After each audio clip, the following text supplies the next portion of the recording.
No. We're not allowing it. No, I don't think we can do that doing on that. this one. Just because he's still milking from this trough and having Mark Cuban come in, I don't know. Was there any breaking news in this story? I thought, what is Billy shaking his head about here? I don't know what. I don't think this is worthy of that. Is there going to be discipline? Can we get to the discipline portion of this investigation? Not until Pablo gets all of his clicks beforehand, because he's the only information center on this story. No discipline. You get a 90-minute cat fight. I asked a question off air, but I didn't get an answer, so I'll just ask on air. Can we talk about the fact that, like, Mark Cuban interrupted a very important company meeting because he was recording, I guess, like, slightly before, and he just showed up in a company meeting when they were recording this, which was kind of crazy. He's just like, look, he's like, I'm Mark Cuban. He's just like waving around at people like, all right, Mark, like, hit the road, Jack. Like, we got business to tend to here. I did think it was funny that right about when we were going to start the company meeting, I see Cynthia just point excitedly at a screen in New York where Mark Cuban has popped up in Pablo Torre's office. And she was just legitimately delighted to see that he was there. And I wanted to say, hey, Cynthia, wrong Cuban. Like we were about to start, and she was just excited that the Shark Tank guy was wandering around Pablo's offices too. As far as I can tell, just argue with him some more when Mark Cuban is out there pretty alone. Although I have some withering criticism of Pablo Torre here that I want to read you guys and Pablo when he's on with us later. Somebody goes after Pablo pretty hard. I haven't seen a whole lot of people going after Pablo. I'll look forward to that. I'm at the point where I'm just ready to let this investigation play out. I mean, the Mark Cuban episodes, I argue politics often, too much, many would say. And it reminded me a lot of that. Just a refusal to capitulate, a refusal to give you an inch, a refusal to take a standard logic leap. And I was just like, all right, I got you, Mark. No one's changing your mind. To me, that was like the most interesting part of this. It wasn't any new information, but it was essentially looking at two people who have two diametrically opposed ways of looking at a story. You have one person in Pablo who looks at the humanity, who looks at I don't seven think you sources. Can use that way, Chris. I think you're using that too strongly, and it can only be used in times when there's breaking news, not just when there's an argument on Pablo's podcast. You can't just use that every time you want Jeremy to stop talking. He has seven sources, human beings. He's making logical leaps from one thing to the next. And you're looking at Mark Cuban, who is unwilling to look at any fact and link it from one thing to another. He's using AI as his research tool, literally putting in like ad reads for the AI software that he uses. It's two diametrically opposed ways of looking at the world for an hour and a half of yelling at each other.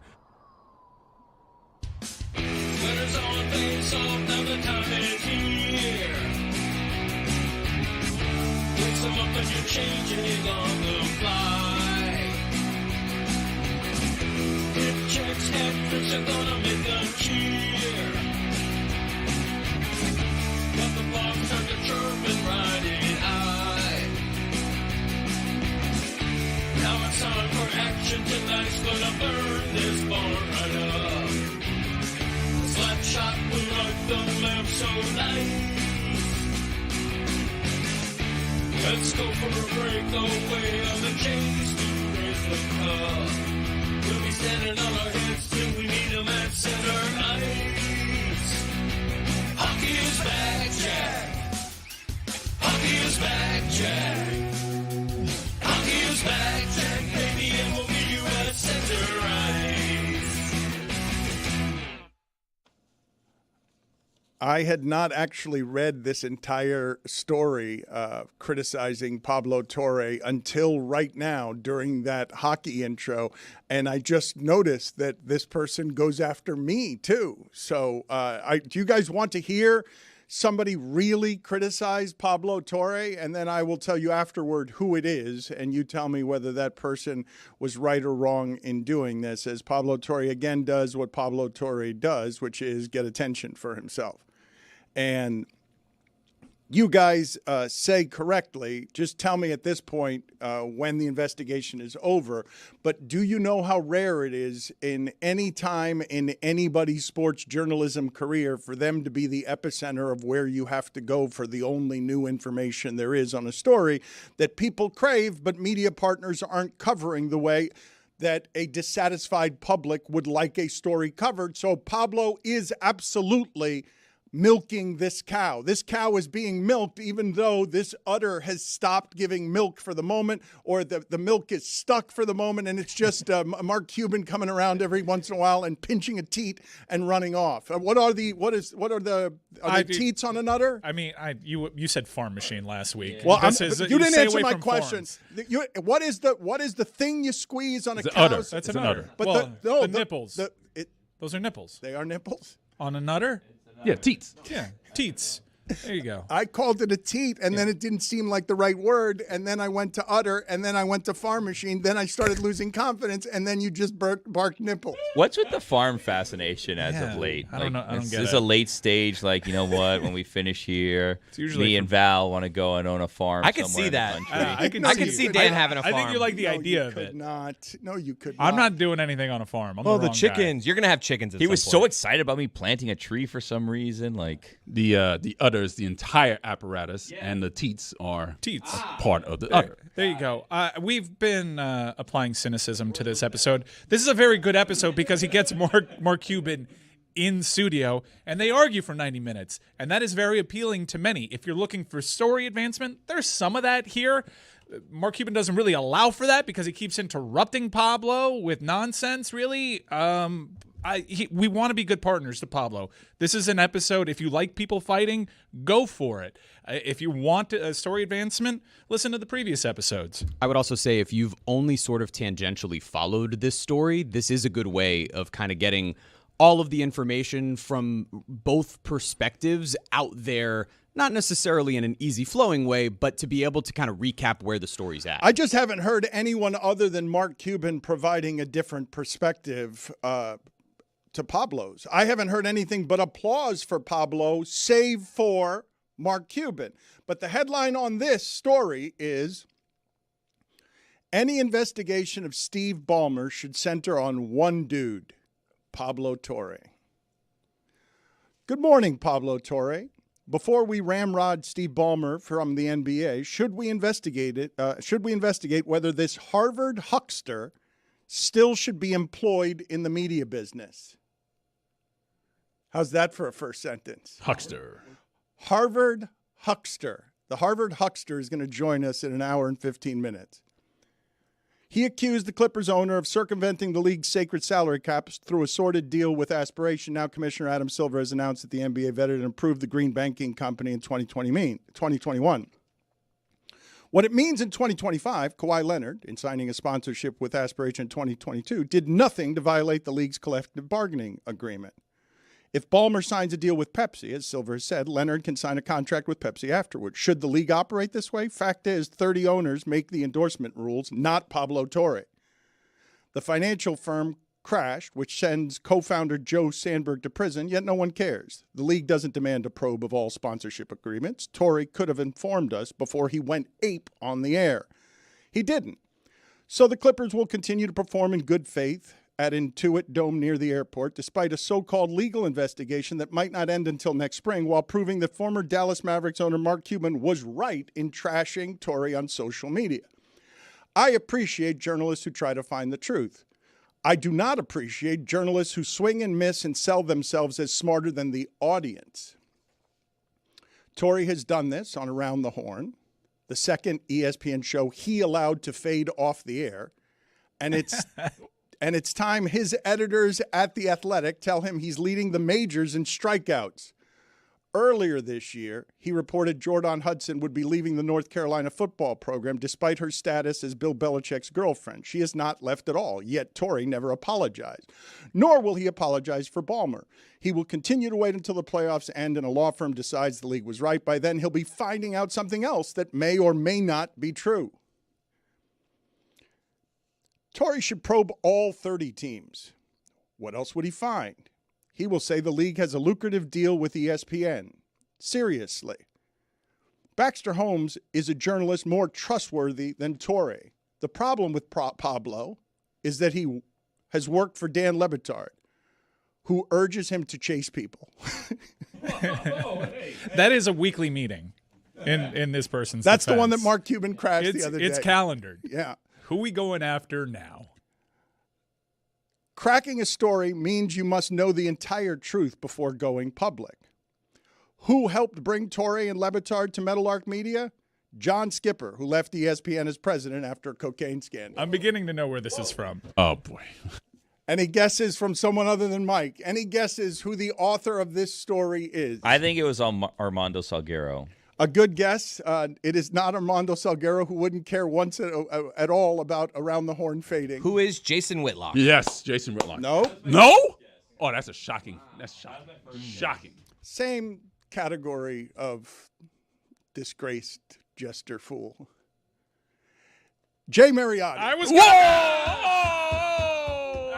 guess Jay. Wow. Because of the Around the Horn thing. Yeah. I had to search the entire internet to find one person who was willing to take Mark Cuban's side and go after Pablo Torre. He really loves you, man. Yeah. Well, I think Jay is hurt by the way everything ended for him at ESPN. And That's one way to put it. Think that Why? How did things end? Jay has been writing things since then that suggest that he's a bit embittered that others are having some success that he's not having. Careful. We do have that weekly meeting, Jay. Might chase you. You would not like what we find there. We can You're run a next. web crawler search on that one, pal. But Lycos. If you're Pablo, though, honest question, because he got criticized for this on Jordan Hudson when he kept going to that click well.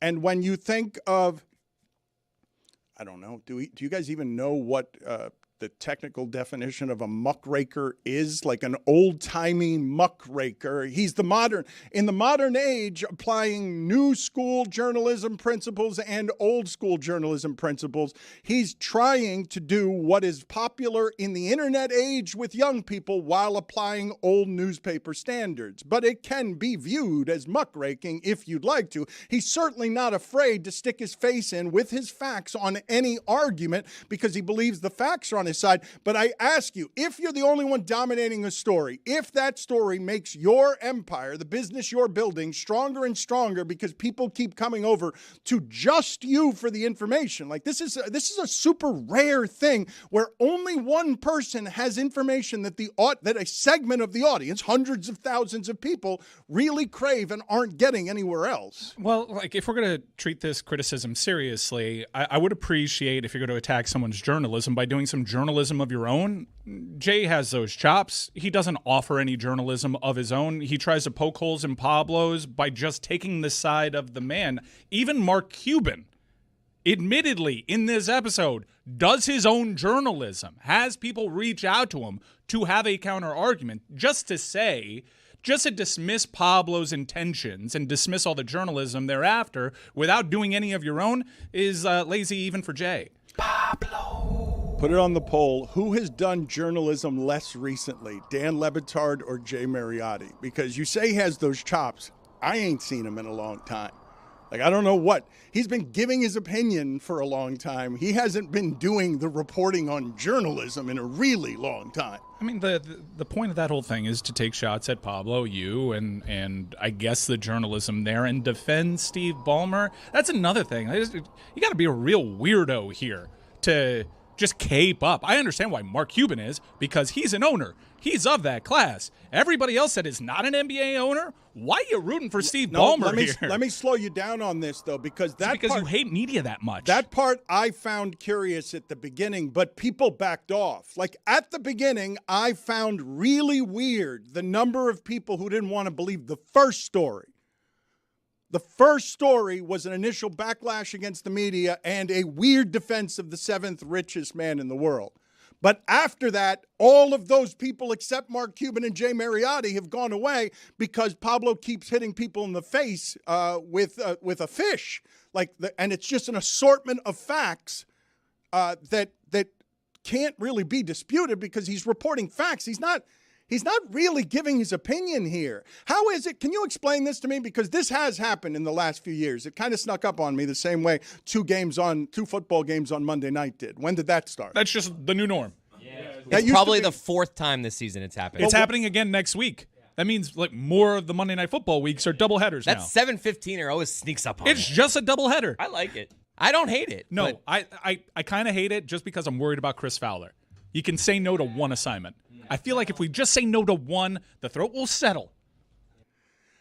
I don't know and missed the announcement on when they decided to give us 2 Monday night games. I used to think, there's been a weather-related or a suspension or some sort of scheduling calamity that makes it so that there are 2 Monday night games. I didn't see the announcement that we were now going to 2 Monday night games. Is it because they just want to give ESPN more games and they're a better partner with ESPN? The NFL now owns 10% of ESPN. Is that what's the reason for this? I mean, they're paying more now. The Bucs are playing the Lions on Monday night. That is a great game. That is a perfect standalone Monday Night Football game. That game is kicking off at 7 because you got Texans Seahawks kicking off at 10 p.m. after that. The Bucs have played on Monday night twice this season, both of them, this doubleheader format. I used to think, okay, we're taking in data, like the NFL Europe thing. Like, let's see how people react. And then you're 15 years into the experiment, and you're like, okay, this is just what it is now. And for Monday Night Football, it feels like this is just what it is now. The majority of the season is going to be doubleheaders. There's also games in Europe every single week, like through mid-November now. Like every Sunday, there's a 9 a.m. game East Coast Lord's time zone because every week there's a game in Europe. I do believe this is our first 10 p.m. one. All the other ones, I believe, have been 7:15, 8:15. But how much is this going to change? And I was not aware that we were changing this. I understand the logic. What's better than 3 hours of Monday Night Football? 6 hours of Monday Night Football. What's better than some football? More football. What's better than just Monday Night Football? Football on Thursdays and football on Sunday morning and football on Christmas and football on Thanksgiving. I understand that they want all the time slots, even the time slots that haven't been invented. But I am confused and do think it's at least partially diluted that there used to be one game we were all watching on Monday night, and now I got to have 2 screens if I want to watch all the games being played on Monday night. Well, that's the thing about like yesterday. Yesterday there was a 7 o'clock start and like an 8:30 start or something, so they were both being played at the same time. At least this coming Monday, it's staggered somewhat, so you can watch both games. But like that 10 o'clock game can honestly start at 11:30 or 12. That's fine. I don't care about missing Billy, I feel pretty confident. Texans, Seahawks, 10 o'clock. We're not going to make it. Oh, no. I start that game later so I don't even see the start of it, so I don't feel like I need to stay up. Not going to make it. In terms of being wrong, I was almost introduced to Mark Cuban being wrong when he announced that football was headed to a saturation point that would eventually end up with us wanting less football. He said that about 10 years ago during the concussion crisis, and that has not happened. It's just more and more football everywhere. And there's stuff from the games last night that I do want to talk about before we get to Diana Rossini and an assortment of others. But the question I'm asking you about feeding at this particular trough, isn't it what everybody would do if they were trying to grow their business and they had their teeth in a story that that clearly is something that is leading to, Pablo Torre finds out, growing at a rate that almost no other sports podcast since New Heights, like new sports podcasts, the entire landscape is so fractured and so many audiences are in so many different places that sports podcasts aren't really growing. You're not getting a ton of new sports podcasts that are growing. This one is, and it's because, at least in part, he has seized on 2 stories that make people taste all the other offerings that he has. He's got his own promotional vehicle in that he's got exclusive content at a time that everybody wants exclusive content. The Chinese are potentially stealing Yannick Sinner's brainwaves to train super soldiers. That was in the middle of all the other reporting. But yes, we're a media company, and the Kawhi investigation from this podcast is doing numbers, bruh. We'll have Pablo on, and we will read him Jay Mariotti's criticism. The Harvard huckster will join us in about an hour. But locally, we've got a handful of stories that I want to get to that we haven't had time over the last few days to get to. So I will ask you guys which from among these is most interesting to you as a group, because Last week, and we haven't been talking about Inter Miami soccer all that much, and when we do, we're generally just talking about Messi. It's the only thing that we discuss around here as it regards this team. But Jordi Alba announced his retirement after signing an extension, and he is one of 3 signature international names that this team has outside of Messi has had outside of Messi. Correct, and that was weird. That struck me as weird. What didn't strike me as weird, and we didn't talk about this at all, and we should have. I aired here. Eric Spoelstra being named the head of Team USA, while being, from the video room across the street here, the longest tenured coach in the NBA, and in a GM survey, the coach that 52% of the GMs, that's a lot to get that kind of consensus on something as subjective as coaching. 52% of the coaches in the NBA say Eric Spoelstra is still the best coach in the NBA, even though last year he called a timeout he didn't have at the end of a game and cost them the game and had probably his worst year ever, I think. I think it was his worst year ever. And that shows in the numbers because I believe last year he won it with 60%. So, whatever happened this year, they are people holding that timeout against him, it seems. And then I want to get to McDaniel saying Tua was wrong. So and the Panthers lost last night. Reinhardt scored a shorthanded goal. I thought they were going to beat Philadelphia when they got down 3-2, and then they started allowing empty net goals, and I'm sure Roy was crushed. He thought they were going to go undefeated this season. Yeah, 82-0. Yeah, that's exactly what I thought there. Which one do you guys want to tackle? Which of the 4 is most interesting? I want to feast on the Dolphins. Yeah, the Jordi Alba story. We can circle back to that with Greg Cody in here, my beloved football lover. In Greg Cody, I'd like to chew on that story with him. Where is he today? I was expecting him and Stugotz today. Where is Greg Cody today? Greg is at the doctor's office finding out whether he needs to have surgery. He will be in tomorrow. And Stugotz is there for emotional support. Greg Cody's knee is hurting, and he's probably going to need surgery there, I would think. The way that he was walking yesterday would suggest to me that that's not something small that he's got going on. Tony said yesterday that he could probably just rehab it. Well, that's that. Oh, yep, that's it. We will have Tony's top 5 somewhere from in South Florida later today. What do you have for me on the Dolphins? Can you get for me, please, the Mike McDaniel sound? I'm surprised that all of you haven't brought up anything yet today on Nick Wright's poker game last night, where he was offering, if he did well, $5,000 for the shipping container. Roy, you were not here. He was offering $5,000 for the shipping container in a big poker game that he had last night, if he ended up winning big money. That's one of those things that doesn't show up on a 1099 exactly. So how are we to verify any of that or ask him hey, how'd it go? You know? Yeah, he could be lying, but he did kind of offer it to you guys. Do you guys have video? Because he did send us some video here. We should get that. I know he sent Chris Cody, at the very least, some video about how he did, but I'm surprised you guys have not already asked me today how he did, given that there was going to be $5,000 split among you that was just free money that Nick Wright offered to give away yesterday. Yesterday was kind of confusing because I think we're still all trying to sort out the car's involvement and the financials of the situation. Are we trying to acquire a car, take Nick Wright a car? Then there was a doubling down, I think, and someone mentioned escrow at one point in time, and it seemed as though the bets were being escalated to being long-term bets. So I think everything's still being sorted out. Well, I don't think it's being sorted out. I did indeed wire him money that I was hoping and expecting would end up in the shipping container because I owe him this money, and now I only have 2 outstanding debts. Let's see if Roy, nobody here knew the answer. I have 2 outstanding debts around here, bets that I have not paid off in my lifetime. One was mentioned yesterday, and I don't remember what I lost, and I think this is a contrivance of Mike Ryan and others just to get me to pose like Prince Fielder on the body issue, swinging a bat nude. It has been reported by you guys that I owe that bet, but nobody remembers what it's for, and I'm pretty sure you guys are making that up, and I don't need to pay a bet. Even though I went to a dollar store to buy Prince Fielder's body tattoos, I don't have to pay a bet unless you guys can prove that I owe it. But there is one that still gnaws at me because I don't like to owe people anything.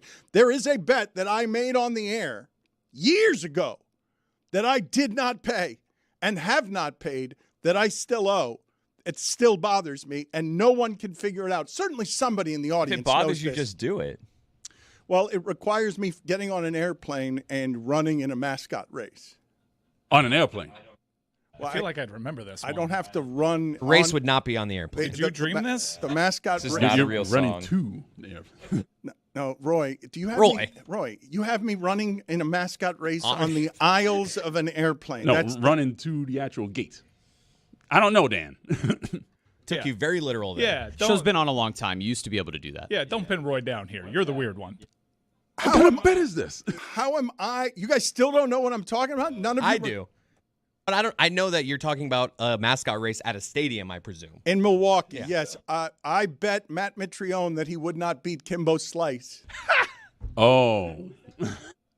in a UFC fight. And I don't remember what the stakes were for him, but the stakes for me were that I had to run. He must be from Milwaukee, right? Like, I'm assuming that that's the reason he was putting me in a race. Bloomington, Illinois. Okay, I don't know why it was then. I don't know why he was putting me in some sort of sausage costume. Chris, are you listening to what Nick Wright left you now? He left a voice message. We'll send it to video so that we can all find out did. together how he did in his poker game. But before we get to that, let's play the Mike McDaniel sound. If you're not familiar with what Tua did, he basically volunteered after that Chargers loss, and we all reacted kind of the same way to this, like, ooh, that's not leadership. Greg Cody disagreed, but most people thought that Tua volunteering that his players, his teammates were late to a players-only meeting, it ended up somehow becoming the talking point that was even larger than the Dolphins losing the game. So Mike McDaniel had to address it yesterday, and he does it in his meandering style, which everyone has gotten tired of because it often includes words chosen incorrectly. Like, it often has words in it that he's trying to use that he thinks mean one thing but don't mean what he thinks they mean. You know, regardless of an intent and, you know, what was on to his mind, after a loss as the franchise quarterback, that's not the forum to displace that. I think he knows that now. I do honestly believe it was not, there's no ill intention, but you're talking about, you know, I think kind of a misguided representation of, player orchestrated film sessions, and you know, the bottom line is no one's going to be happy, and always is looking for reasons for failure to succeed. So you're trying to look for reasons that you know, you can attribute to losses, and there's a, you know, heavy as the crown of being a franchise quarterback. There are a number of things in there I want to get to, but what is the phrase he used? Misrepresentation of player-organized film sessions. Is he saying that those weren't player-only meetings, that they're being filed as player-only meetings by Tua because people are late for them? I think he's saying he called it a players-only meeting. It's players-run film sessions. Like, I don't know if there's a difference there. Yeah, if you're reading between the lines, maybe Tua's insinuation is that, you know, it's a lot stronger. Your attendance is more strongly recommended when Mike McDaniel's saying, like, this is just like a group film study that they do on the side. I didn't take it this way, and I'd be interested from a reporter who covers the team. What I thought Mike McDaniel was saying there, even though he used twice as many words as he had to use in order to say it, is that Tua called them players-only meetings because they are meetings that only the players are in. But it's not the emergency players-only meeting that you call when there's a panic and you want to make sure that away from the coaches, you're doing things that not even the coaches do to hold you accountable. I think that what Mike McDaniel was saying there is these are just film sessions. Some guys showed up late, and now Tua's calling them players-only meetings. And when you say they're late for players-only meetings, you're creating You're furthering dysfunction that we've had for a year around here where people think I'm not in charge, we're not in control, and the players don't actually care. But there is no, to Tua's point, there is no difference in if we all agree we're doing a film session that no coaches are part of and you're late to that, that's the same look as a players-only meeting. Like, that's not good. That doesn't mean everyone's bought in. But I disagree. Given that these guys are all at the facility for 12 hours a day and that it's given that the whole thing's a military school, there is a difference to me between a film session and Tua called a players-only meeting. To me, there's a difference between those two things. But the way the coach explained that, I don't know what he's talking about when he says it's a misrepresentation of players gathering, but it's the least interesting part of what he said there by saying his quarterback shouldn't have done that, because now he's put his coach in a position where his coach is publicly against his quarterback and saying the quarterback led wrong there. We eat it when it comes to being accountable as quarterbacks. We do not point the fingers at others. When do you ever see that? You guys tell me, after losses with frustration, you get all the cliches. They wanted it more. We weren't trying hard enough. Whatever. We've got to explain the losses. It never comes from the quarterback in a way that makes the coach have to address it the next day and makes the coach and the quarterback look like they're not aligned. Give me all the examples that you guys have of in a press conference. Like, there are a bunch of shitty teams in the NFL. There's only one with a quarterback who has his coach this week coming out afterward and saying, my quarterback said the wrong thing after that game. There's only one. There's only one team in the league where that is happening, and it's just not what the quarterback ever does. That's not the job of a quarterback, is to pretend like you're responsible for everything, even in instances when you're not responsible for stuff. It's making everybody in town crazy, Dan. I don't know if you've listened to local radio. It's a fun scan. The big dog. You know who I'm talking about, right? There's only one big dog. But he's not even anti-Tua. He's just not getting trolled here by his producer. Yes, but it's making everybody crazy because no one can actually agree on what's being said here. But here, courtesy of the big dog. Go look at his numbers. I know they're terrible. Okay. A bad example. Okay. All right. Hey, we got to go to break here. You We and got Omar more can time. bond over to it. No, don't throw me in with Omar. Don't throw me with Omar. He says dumbass stuff. Not Omar. He does too, but the Tua stuff. Like, I'm tired of our writers defending every time he says something. You spent the last 10 they minutes feel like defending a him. PR thing. Anyway, what? You spent the last 10 minutes defending him, screaming at me. I'm not benching him. You want to bench him because you sound like a You're talking about bending the You want to bench him because he said something stupid yesterday. That's not the That's the, reason. That That's the reason. I told you weeks ago I wanted to bench the guy. And I told you weeks ago they're not benching him. Yeah, you also told me they were going to beat Carolina, and you told me they were Don't going to. throw the other topic in there. They Don't did. throw They the did other cover topic. yesterday, though, so you won there. And by the way, You took the again, points. this is not just a Tua thing. It's not just a Tua thing. We got a defensive problem. Okay, Omar. Chargers had 400 yards. What? You don't want to hear it, dumbass? We're here. You listen to what you want to listen to, Woody. No wonder your wife wants to punch you in the face half the time. Hey, right now I want to talk to you about air around the clock, air conditioning, and plumbing. Around the clock. No wonder your wife wants to punch you. He's still doing it the same way, and I love that he's still doing it the same way. Hey, right now I want to talk to you about air around the clock, air conditioning, and plumbing. He's still got that fastball. Now, the fastball may have always been 93 miles per hour, but it is pain in the black. 1997-93 was another thing. No wonder your wife wants to punch you in the face half the time. Hey, right now I want to talk. Chris Cody said the other day, and it really brought what I'm going to call sheer delight into my life from a different time. Felt a little bit like eating those Hampton Farms peanuts does in terms of taking me back to my youth. Chris Cody comes in the other day and just volunteers to me. I wanted to punch the radio on the way in because of what the big dog was saying about Jonathan Gannon. Yeah, it was him and the producer. They were on the same page with, you can't yell at a guy anymore. And I'm like, he hit him! And they're both just like, come on. And like, what happened? Back in my day, you could yell at a guy. I'm like, he hit him! I'm like shouting at I wanted to call in. I wanted to find out Hollywood's number so I could text him. Put it on the poll at Le Batard Show. Do you still shout at your radio? Do you think his wife does want to punch that? They probably made that part up. No, that's his move. The part that made me smile is what he does in his pivot, which has been his pivot for 30 years, which is some form of how are the ladies treating you? The ladies hate you, or the ladies love you. Those are that's it. No wonder your wife wants to punch you in the face half the time. Hey, right now I want to talk to you about air around the clock, air conditioning, and plumbing. Billy, does it? You are moved sometimes when DJ Zaz would be a totally different creature. DJ Laz, the pimp with the limp, is on the radio, or Kenny Walker is on the radio. Does Joe Rose still do this for you locally? No. Oh, wow. No, not really. I mean, He hasn't not been on the radio. He's just been on the radio for my entire life, forever. Yeah. So it's not nostalgic if I hear him. Even I've never not heard him. It's just always there.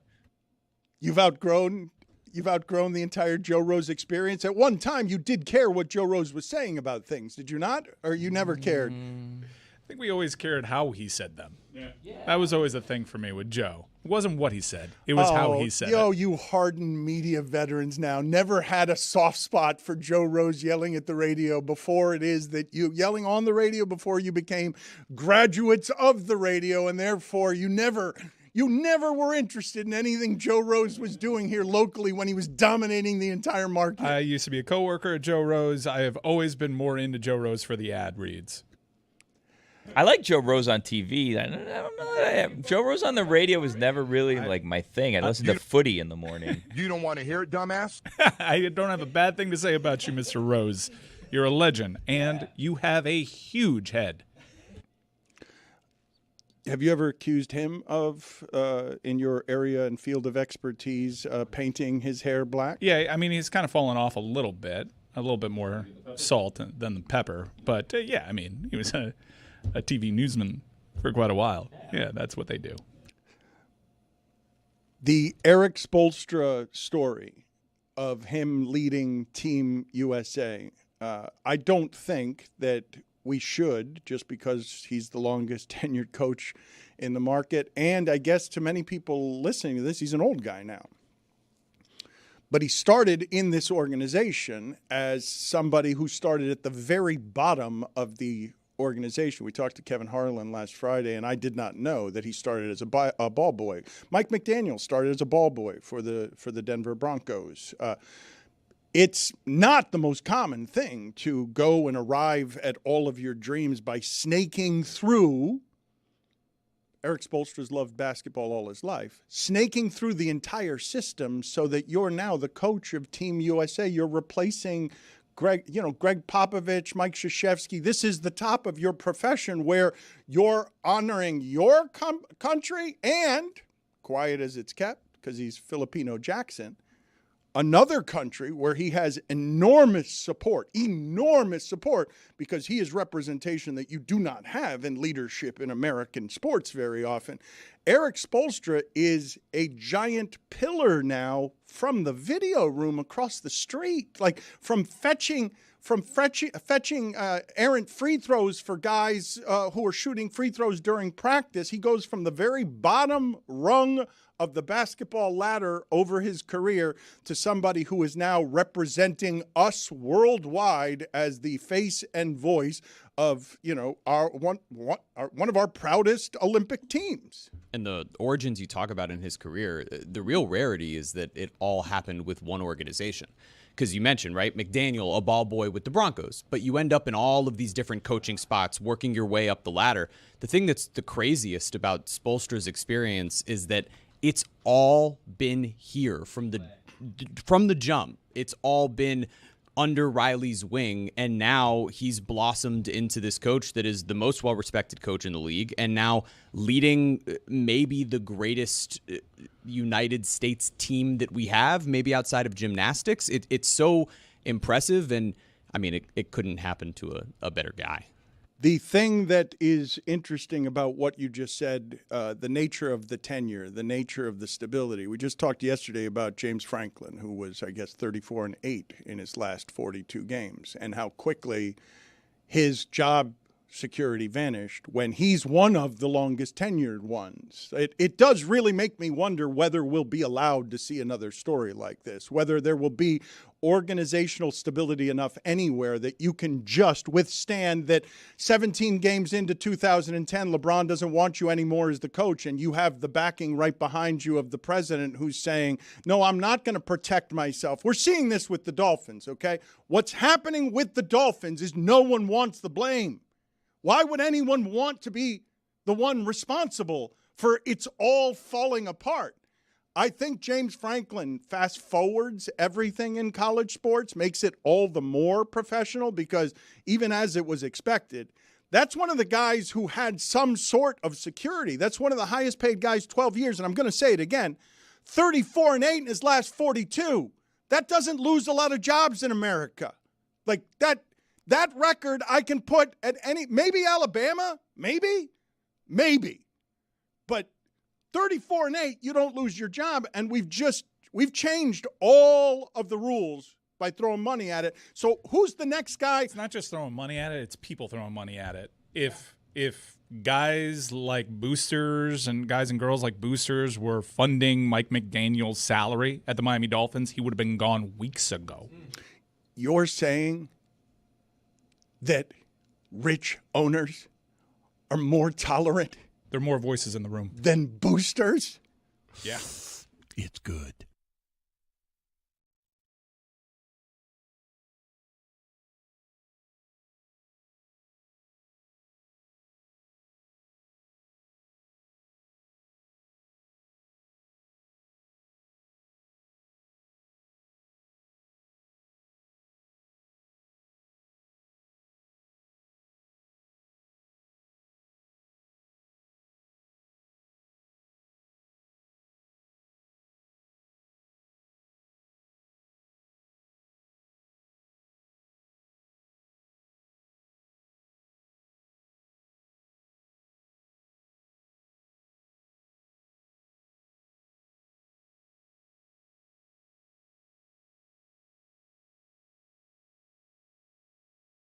Your body is comedy. You're going.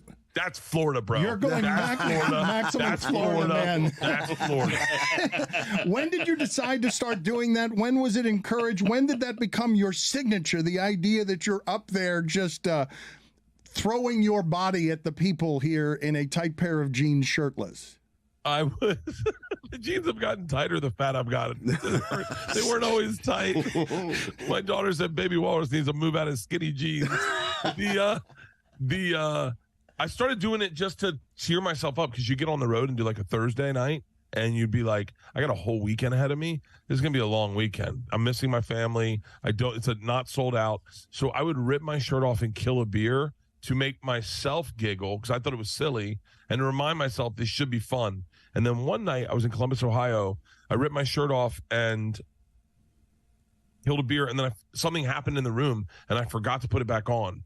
And one of the comics I respected was in the back and he was like, bro, you just did a whole hour with your shirt off. And how does this work with comfort with your body? Because not everyone can do that. You're the first to be doing that. Not everyone is comfortable enough with their size to be in front of thousands of people shirtless like that because it is funny. It's interesting because I have this reverse body dysmorphia.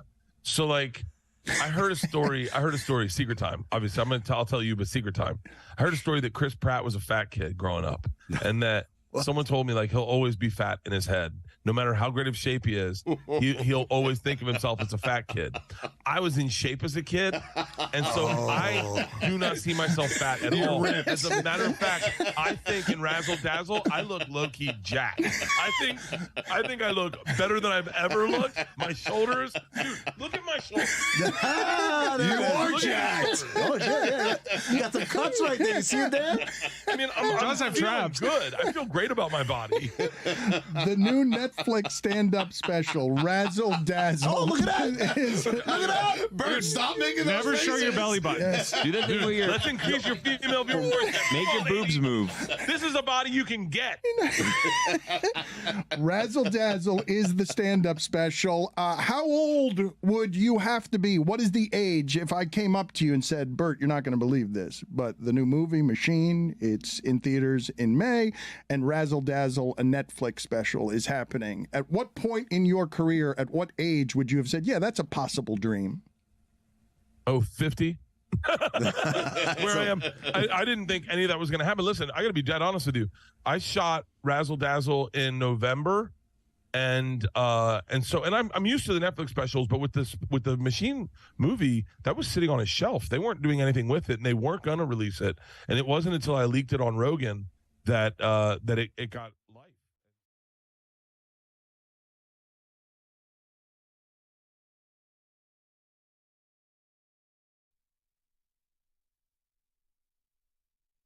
This episode of the Dan Le Batard Show is presented by DraftKings. DraftKings, the crown is yours. Chris Cody, are you going to hit the Stephen A. Smith happy birthday sound, or should I hit it? All right. Happy 23rd birthday to Emeka Egbegbue. Emeka Egbegbue. Happy birthday to him. I don't care. Good luck. Emeka Egbegbue. My bad. I had the Emeka wrong. I got the Egbegbue right. But Emeka Egbegbue. Okay. Happy 23rd birthday for him. He has no functioning hamstrings. Baker Mayfield will win without him. Doesn't need him in any way, even though he is great. The things happening with Baker Mayfield are a little bit puzzling to me. Yesterday on the show, I said no two people in human history would have tackled him on that 3rd and 14 first down run, because he was going to get that first down by lowering his shoulder and somehow running between two tacklers. Who do you think's the best person like in history to be a football player that wasn't a football player, just based on stature? Tony. Okay, I'm going to have to do this to Jeremy. I'm sorry that I have to do this. To Jeremy? We got a major penalty on Jeremy. 5 minutes for being Jeremy. A major? He said he was yes and. But all he gave me was Tony. Yeah, that was funny. It was? Yeah, I didn't see you doing anything with a question. Well, that's giving Billy the room to be Billy. But since, you know what? You're right, actually. Who's this for? I don't know. Billy's got a major penalty. 5 minutes for being Billy. A major? You got to call it both ways. Can you guys put on the screen, please, in the corner as Diana Rossini joins us from The Athletic, just that Knicks game last night, the tic-tac-toe that the fans were playing. Just put it in the corner for entertainment purposes as Diana is on with us so that people can just enjoy that on an endless loop. And also, play for Diana, please, what happened to Adam Schefter yesterday, where Adam Schefter goes on Pat McAfee and says this on McAfee. I don't see, it doesn't mean I'm right, but I don't see a coaching move being made anytime soon.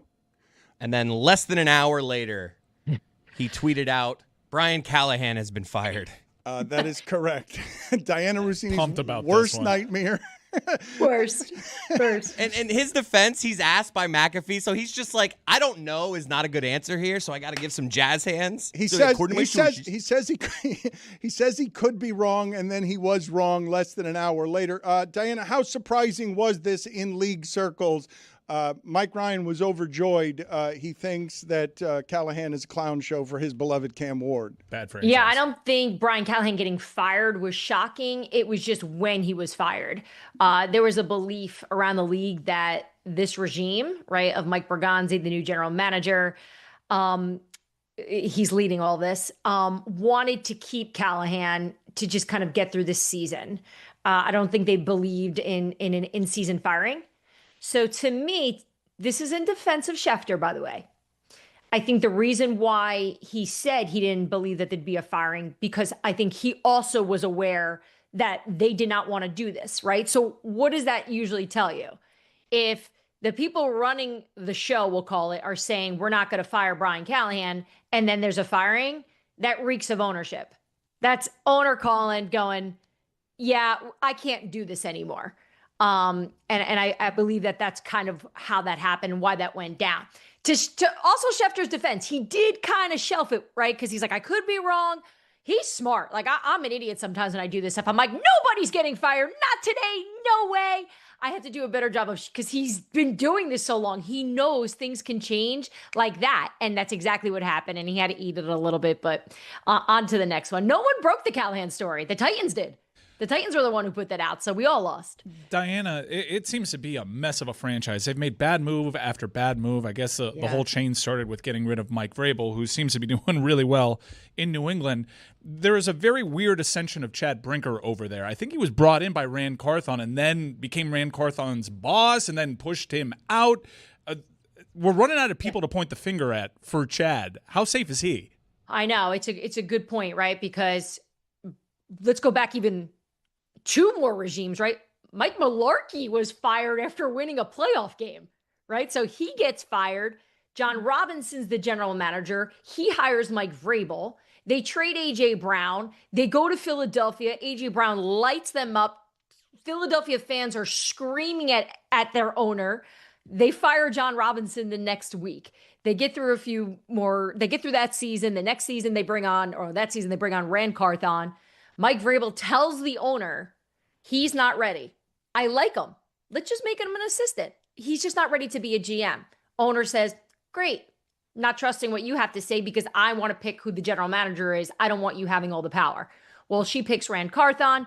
They figure out pretty quickly he's not the right choice either. Either way, it's Vrabel that gets the boot. So then Vrabel leaves, takes a year off, hangs out with the Browns for a little bit.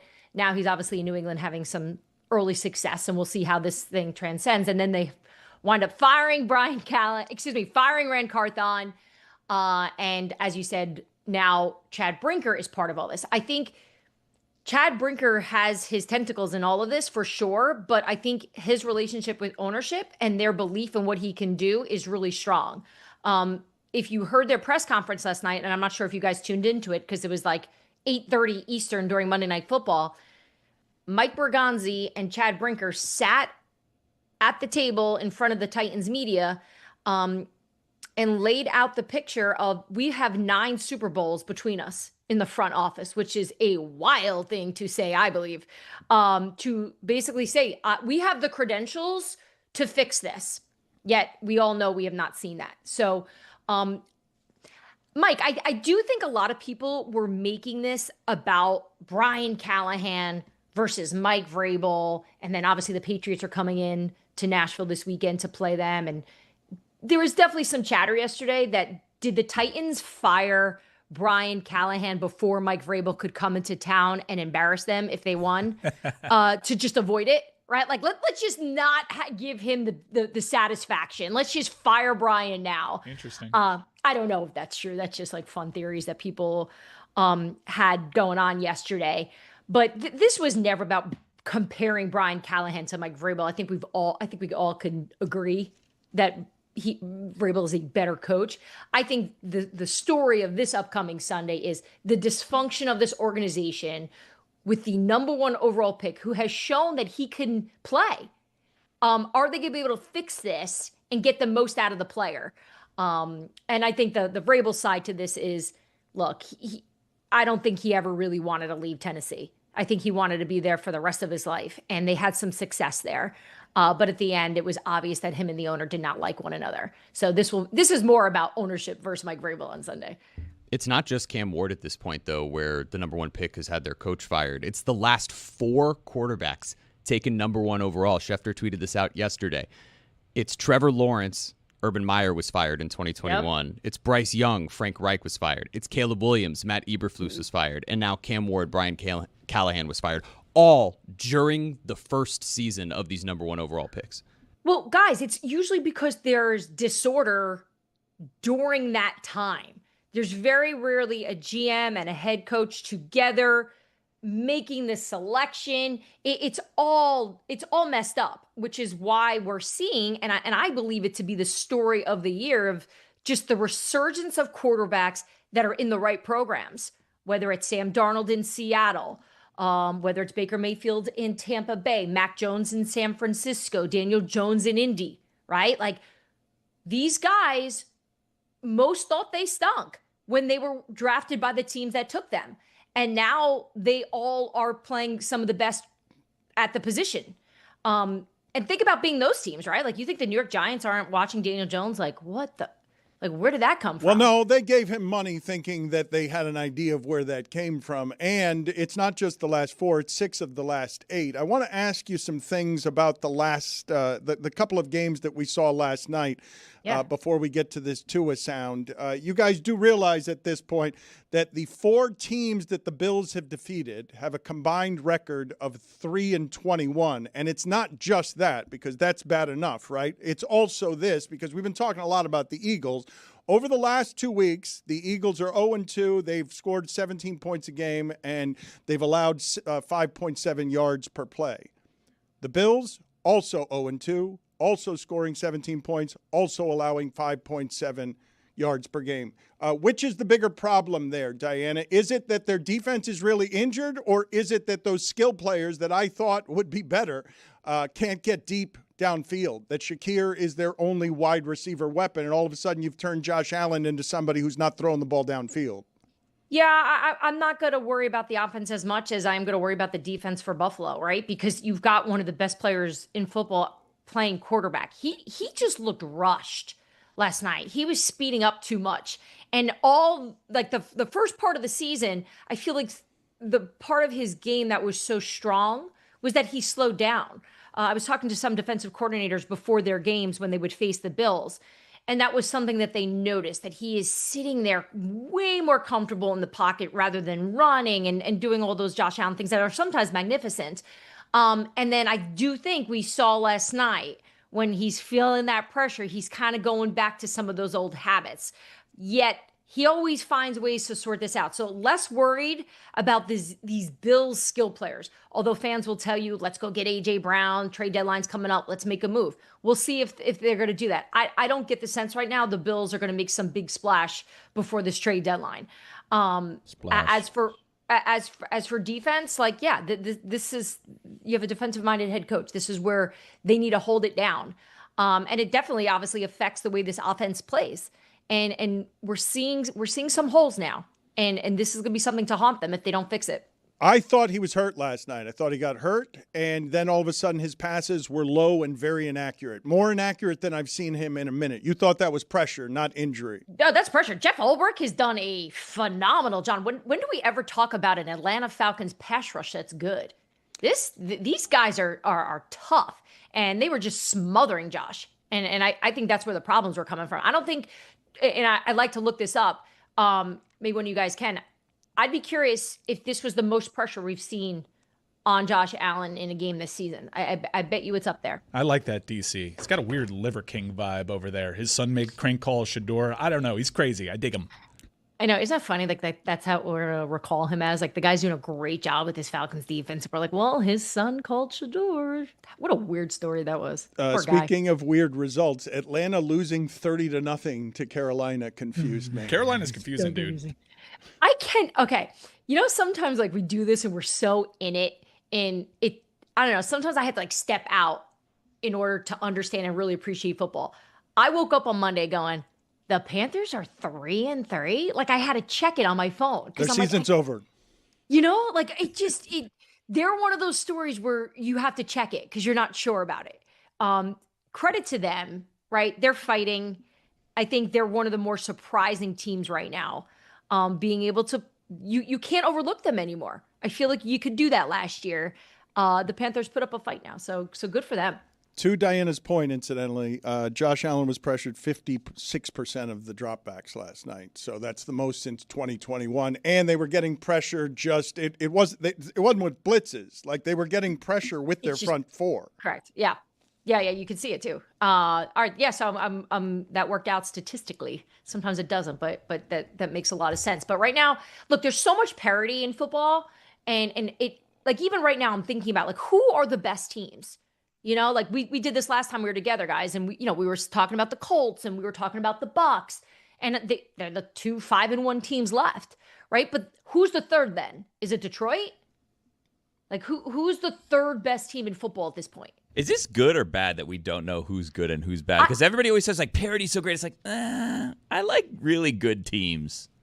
I guess it just depends on what you want to see. As a reporter, I love it because it keeps this interesting. The fact that like I care about the Panthers now is fun. We know the Colts are good. We know Denver's good, right? No, like. Okay. Well, yeah, no, Billy, I'm with you. It's like, like Bo Nix kind of stunk against the Jets. And look, a lot of the Denver mistakes were self-inflicted. And you look at what this Jets team was doing, and it's like, how did they not just blow them out? But you're right, like, the only team that I was making that noise about a month ago that I no longer am making it's the Chiefs. They found themselves. They're just about to take off, in my opinion. What's this noise? What's this noise that you're making? Everybody knows the noise. It's like. So your analysis of so when I ask you every team in the league, are they good? Everyone but the Chiefs is going to get that sound. Yeah. So like if you like to do it, we'll go through it. Sure. Let's go ahead and do it. The Steelers. Schedule's tough. Yeah. The Bills? Defense not great. Patriots? Not there yet. Chargers? I don't trust them. These are different noises. These are all different. It's a scale, Dan. You don't get it. It's a scale. Yeah, it's a range of Because even the Colts, the Colts are good. They're the best team in the AFC, but Seattle. I don't see them in the Super Bowl. All right, let's do this. Who gives you, Billy? Who gives us the strongest I mean, I don't know because Seattle. Even the Bucks seem good, but they're injured, and Baker's always capable of doing something dumb at the wrong time. The Rams. You guys are going to do this with everybody? That's the league. The Lions. This is our point, though. This isn't don't fun. know that the Lions are good? You guys don't feel like Green Bay is good? Okay, I can go on the other side of it. Let's do the other side. Like we could do Browns. Dolphins. Titans. Jets. You're You playing do the that. game wrong. You better stop. I just keep thinking, I'm the senior NFL insider at The Athletic, owned by the New York Times, and I'm going. Yeah, and the Zoom's not picking it up, unfortunately, because the Raspberry is always a good sound.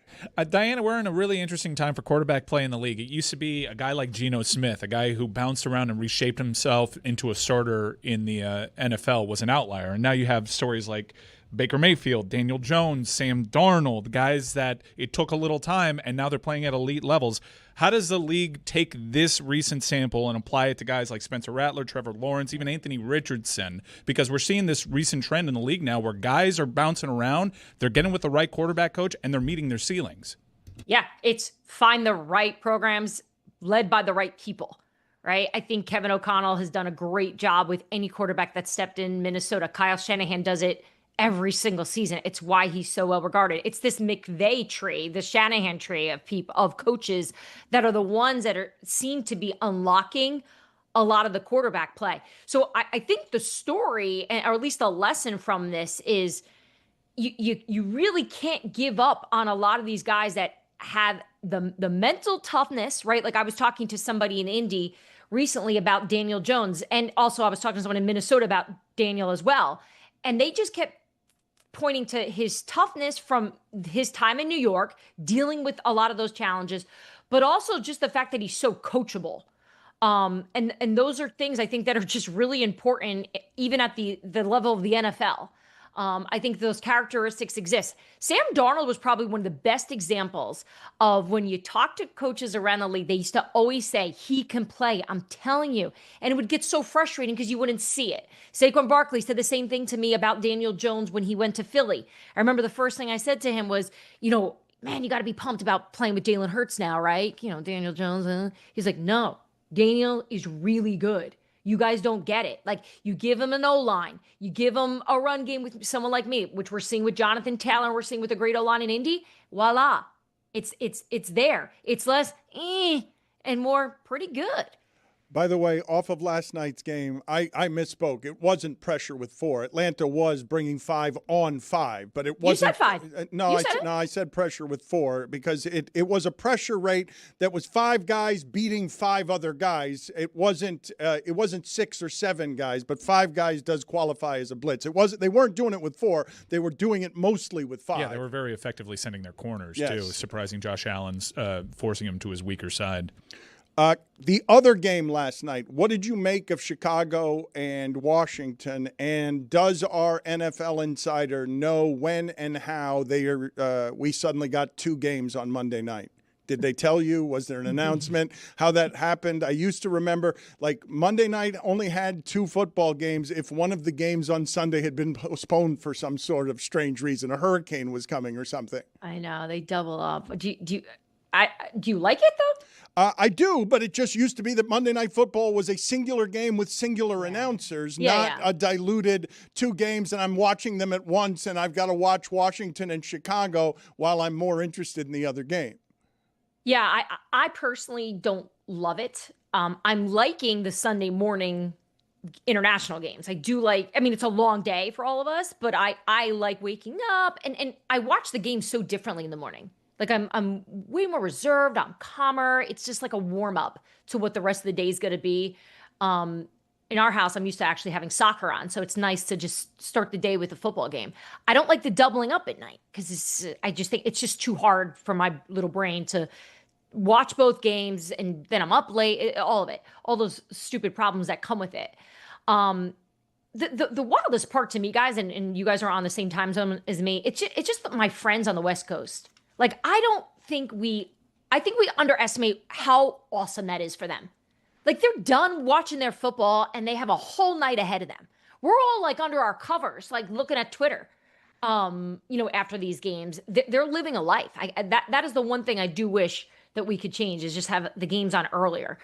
But in terms of what I saw, I mean, the Bears came out looking prepared. They obviously used that bye week to get ready for this.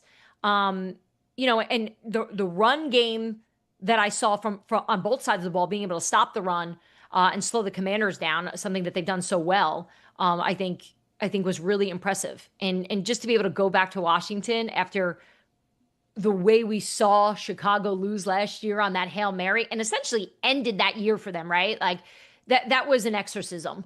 One of our Bears writers was talking about that last night, of like, that game against the Commanders last year for the Bears is where it all fell apart. Matt Eberflus went in that the whole thing was just a disaster. So for the Bears to be able to turn it around this fast, like, I think we all knew Ben Johnson was going to be a good head coach, and he was obviously sought after, and he didn't make the decision to become a head coach until he felt ready. But I am surprised how quick he turned this around. And you're willing to say that it is turned around. That's Chicago. Is Chicago good? Chicago's good. What? They've got what? the right. Chicago's the one that's good. Could be. No. They've got the building blocks of a team that are going in the right direction. Like that. That's what is Chicago good? You don't get the my sound. bar for them is very low, right? So there's also that you have to factor in. Like, they get a big picture, but for Chicago and what those expectations are from a first-year head coach, and seeing how Caleb needed a lot of coaching, like, this is good. Bears fans should be waking up today, like, just enthusiastic that this is headed in the right direction. Let's play the Tua sound for her here and get her reaction. There is only one team in the league where the coach has to come out the next day and say, my quarterback said the wrong thing. I think it starts with the leadership in helping articulate that for the guys, and then what we're expecting out of the guys, right? We're expecting this. Are we getting that? Are we not getting that? We have guys showing up to player-only meetings late, guys not showing up to player-only meetings. Like, there's a lot that goes into that. Do we have to make this mandatory? Do we not have to make this mandatory? It's a lot of things of that nature. To be clear, you're saying some players were late or missed? Late, yeah. Yeah, thank you. Mm-hmm. Mike McDaniel said afterward, that's the wrong way to handle that. That has to be in-house. Your thoughts? It's a mess. We talk about cultural issues inside locker rooms and problems that these teams have, and it's hard to point to what those are. They just put it out on Front Street. Like, they just told you the state of the Miami Dolphins. You have your franchise quarterback, the captain of their team, admitting that people are late, admitting that people aren't doing the things that they need to be doing to be a successful team. And I know their head coach came out and protected him a bit, I think, despite the fact that his quarterback is taking shots at him. Look, the most common question I get around football right now is when is this going to be over, right? Like, I think everyone's just watching the Dolphins and waiting to see when Stephen Ross goes, okay, enough. This is never going to turn around, which is unfortunate, because I do think at times they had potential, but this has now become what it looks like from the outside, the quarterback going up against the head coach, and that's not going to work. They also seem to be getting stuck in a game of semantics where when Mike McDaniel came out to say Tua shouldn't be saying that, Tua said there's players skipping player-only meetings, and Mike McDaniel's like, well, they're not exactly player-only meetings. They're player-called film study sessions that they're not attending, so it's not that big a deal. Why is this so weird? Can we just get rid of player-only meetings? They don't work. right? And even just the definition of meeting, we saw it with Philadelphia, right? It's like, they're like, oh, yeah, we met. And A.J. Brown's like, no, we didn't. Like, we were walking to our cars and you were like, yo, catch the ball, or whatever the heck their conversation was, Like, that was not a meeting. And I think it's because Philly has tried so hard internally to fix it and it's not working. Like, it's almost like relationships, right? Like, when things aren't good and your significant other or your partner just wants to keep talking about it and you're like, enough with the talking about it. This is not going to fix anything. And the Dolphins are in the same bucket. Like, there's nothing they can talk about anymore. They are what they are, which is not a very good team run by bad leaders right now, and it's not going to get turned around. And I just think that they want to stop the bleeding because they don't want to be embarrassed at this point, because the wheels are off in Miami.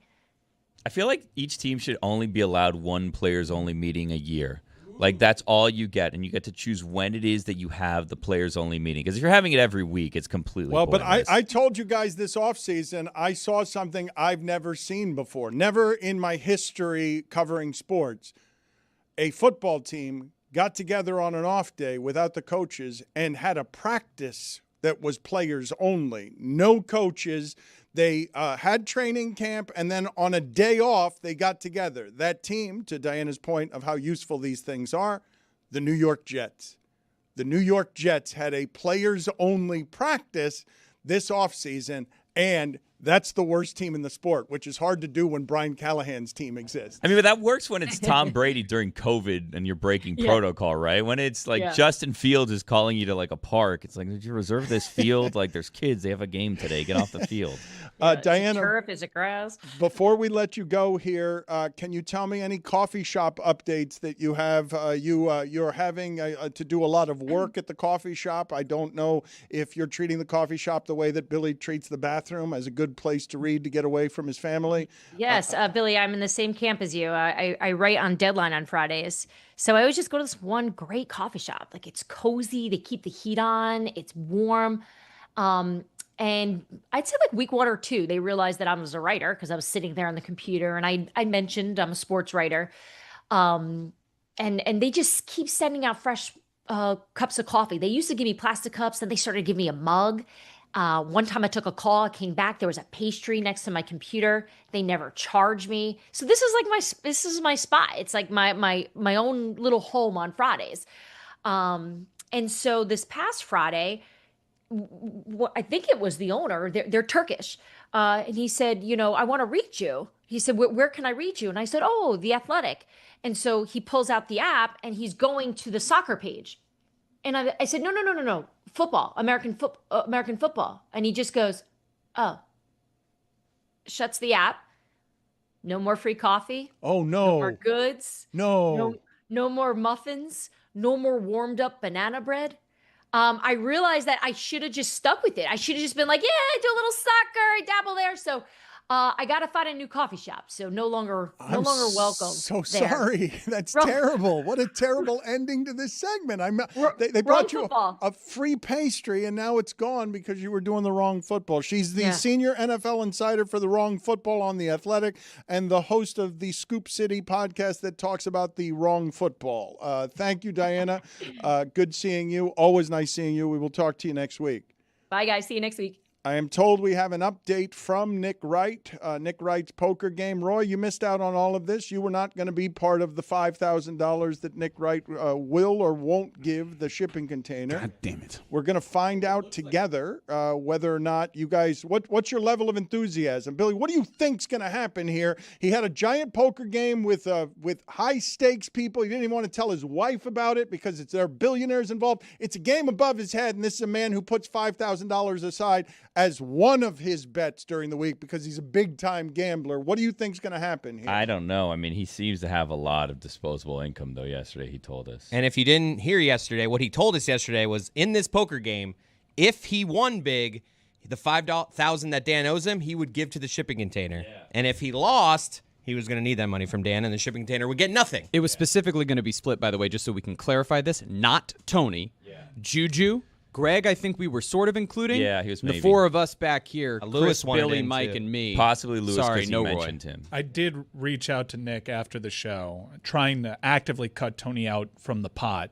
Nick allowed him to be in. So the tell me what the cuts are going to be and what are you expecting here? Does anyone know what the result is? Because he has sent a video. Do you guys know what the result is and how many ways is $5,000 going to be split if he won last I think night? we should hear from Nick first and see if we're getting Sounds money. like 0 ways. Well, but I don't I expect a lot of talk and no action from Nick Wright. Okay, so but just to be clear, Mike, since you texted him after the show, it would be split how many ways? Because I We didn't know. didn't get that far. Yeah. Everything was dependent on him winning a big time And then poker game Juju anyways. came in the post game, and we said Juju's in too. So it's very So confusing. it's like seven I don't of us, know. I think. I don't know why you're including my dad. I think it's 6 of us. I think it's Greg was in. the 4 of us, excluding Roy. Sorry, you weren't here. He said shipping container though, and then Juju was part of it, and I'm good. Lewis. I'm good letting Roy have part of my cut. Okay, so Roy's in now too. Yeah, that does make But sense. hold I on. appreciate This you. is like Thank the you. classic. You go to a restaurant situation and you start splitting checks. You said Roy can have a part of your cut. Yeah, I'll But I'll pay yeah, for but Roy. then it has to be because like this is what happens. You go to a restaurant. What'd you And order, then Roy? couples throw in one card, and then the single people throw in one card, right. and then you realize, oh, the couple. Each person's actually paying half as much as the single person who's putting in a card. You didn't so have we need to wine. set this down and get everything. Well, first let's see if we won anything. I This could had all be none all of the for naught. appetizer.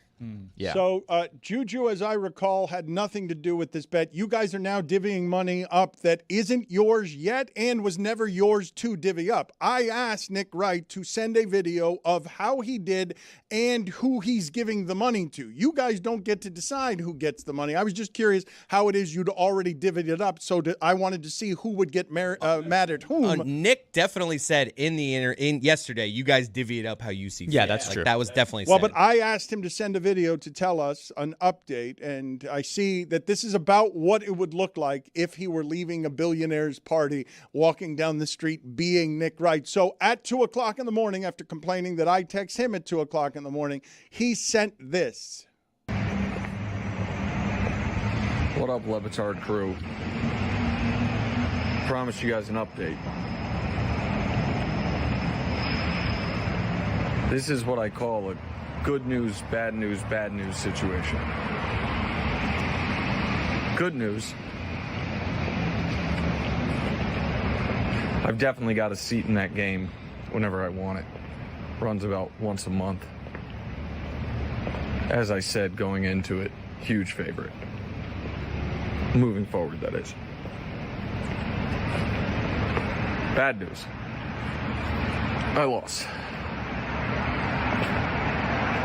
How much did I lose? You know, no way to tell. Except, there's a way to tell. But enough that my chest is a little tight right now. Not from the cigarette. Double bad news for the shipping container. I really wanted you guys to have that $5,000. But I'm gonna need it.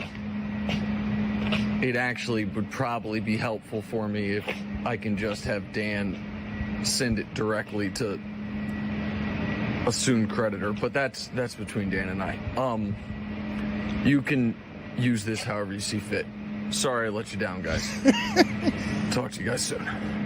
You didn't let us down because I love the visuals of walking through New York City and seeing somebody who I could identify as either a vampire or a werewolf. Like that person. that would be terrifying. There's a vampire He could be smoking both. a I'm with you. cigarette. Which does he look like? He's a more lichen, there? no doubt. If he turned into a werewolf right there when saying his chest tightened at the idea of me trying to figure out how to Venmo him a white Corvette, if he turned into a what would be more likely? Put that picture up on Twitter at Le Batard Show and just ask the question: what is this walking through the streets of New York City at 2 a.m.? Is it a vampire or is it eyeballs? Or even. is it a werewolf? What is?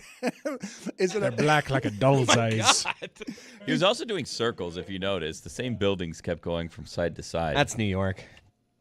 He does not have any white in his eyes. There is a lack of soul there that comes from losing to billionaires in a game where you're over your head, but you're playing the long game. He thinks he's got a table full of suckers, but they're billionaires and he's not. And they leave with his money, but he's got the edge, and he also hasn't his figured blood. out. I saw actually the other day, I don't know if you guys could find this for me, but I saw on YouTube, I saw a picture or a video of Phil Hellmuth, and it said Hellmuth, I think, flips quads. And right next to him is a defeated Nick Wright. Like just playing in games he shouldn't be in, playing in games over his head, but he is a good gambler, except he wasn't when it came time to not let you guys down and then walk through the streets totally broken with no white in his eyes, because those eyes were black. And moments after he turned off his camera, his hands turned to paws like that. It seems obvious to me from that angle. But I'm afraid of him because Dominique Foxworth has proclaimed that the Chiefs are indeed back. Yeah. He definitely ran through Central Park like James Spader and Wolf. Did you pay him?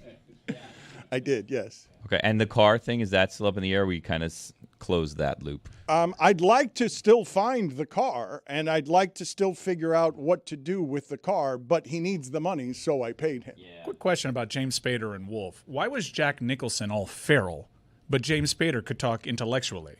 He was like the smart gremlin when it came to werewolves. I don't know if you guys saw Weapons or not, but the movie Weapons, when Nick Wright lost here with his cigarette, put out his cigarette, he then absolutely ran through the park with his arms spread wide and then turned into some sort of creature. Is there a third creature? Should I put on the poll, werewolf, vampire, loser? Like what does he most look like walking through the streets at 2 a.m.? I would not get near that. If I were, I'd walk to the other side of the street if that were walking toward me with black eyes. Yeah, real Rasputin vibe. Do we have any other characters that we can go to that would be better? Because I think werewolf is better than vampire. As I approach, like this dude's like a disavowed oligarch, werewolf, vampire.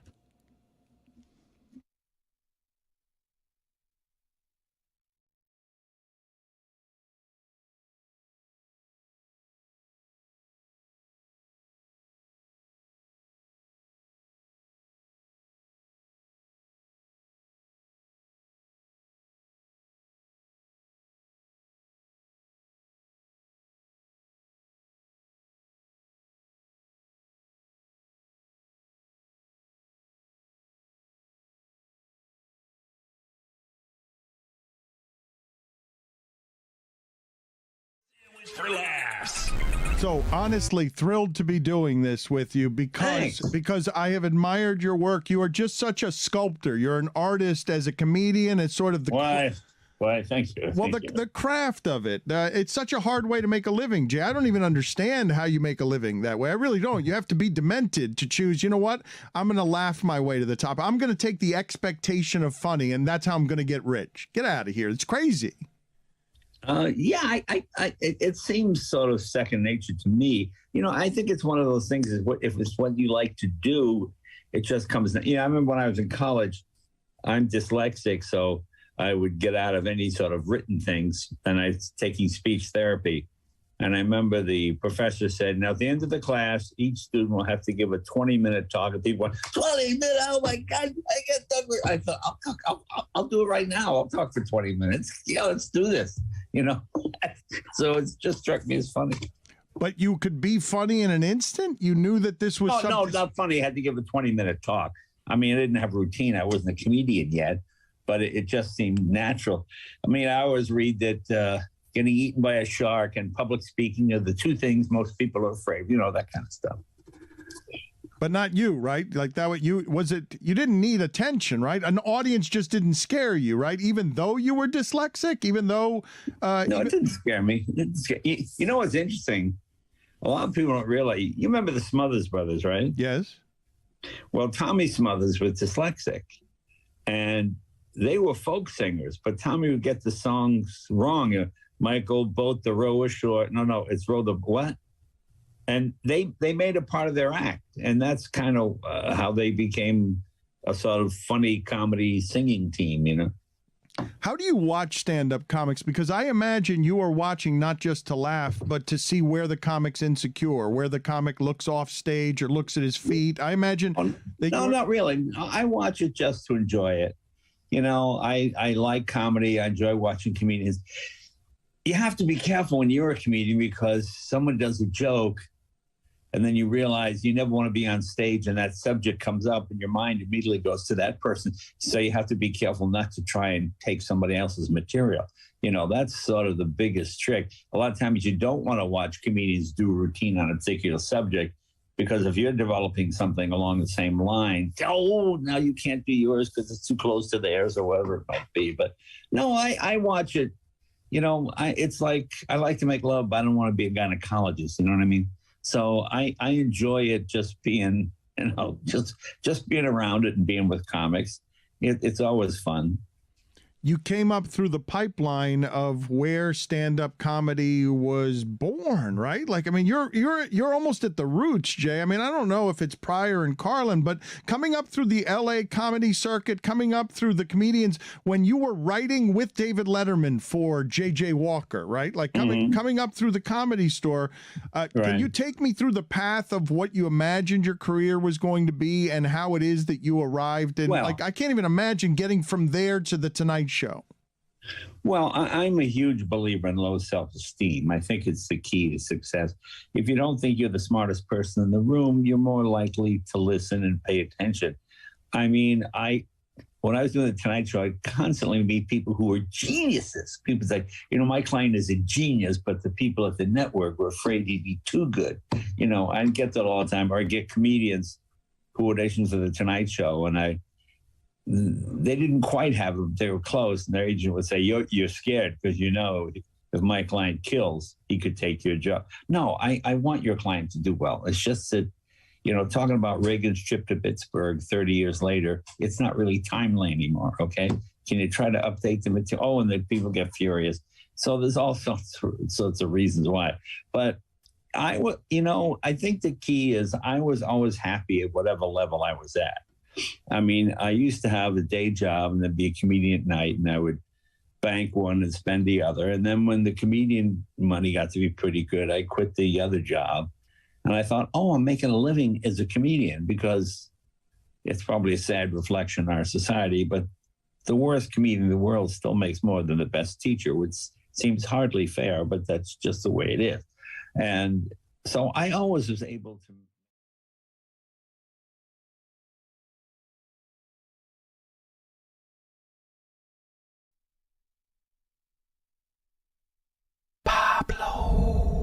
No, you can't do that. You can't do that if he doesn't have big news. You can't do that if he's just doing First Take with Mark Cuban. You can't. No, that only happens with big news. Apparently, you weren't listening an hour and 15 minutes in, because I heard some pretty good stuff there. There was not news there. There was not. He's still donating? Even after he hates the guy? All right, we'll find out in a second. Episode. I'm finally reading some criticism of Pablo Torre. This is from Jay Mariotti's Substack. Any investigation of Steve Ballmer should center on one dude, Pablo Torre. And then the subheadline is, once again, Torre is in a mess as he asks us to find out on his podcast. The NBA vetted and approved Ballmer's deal with Aspiration, which suggests he's wrong in suggesting the owner was crooked. What is Jay Mariotti's problem with you? This is hello, Chris. Thanks for listening to some of the episodes. I really appreciate that, sincerely. Is Jay Mariotti? I haven't read this yet. Is Jay Mariotti still blaming me for the cancellation of Around the Horn? Is yes. that okay? So is there that? Is my question number one. Number two, for anyone who's wondering who is Jay Mariotti, that's a fair question. You should Google Jay Mariotti sometime, and maybe just throw in the word stock, just as a matter of just general guidance. You might want to see what he had been up to at some point. The third thing, I love, so the Cuban thing is, I hate when Dan cuts to the core of me, because yes, me and Mark Cuban did some First Take, allegedly about my journalism. Really, it was arguing. I love it though, because I want people to give me arguments so I can try and defend the work, because frankly want to make sure I'm not missing anything. And I've been asking everybody, what are your criticisms? What are your arguments? And the Clippers, we've seen what those are. They don't have any. Media Day did not have those leaks. Typically, you get some good leaks from like media, sources of the team. Haven't really had those either. And Jay Mariotti's here now.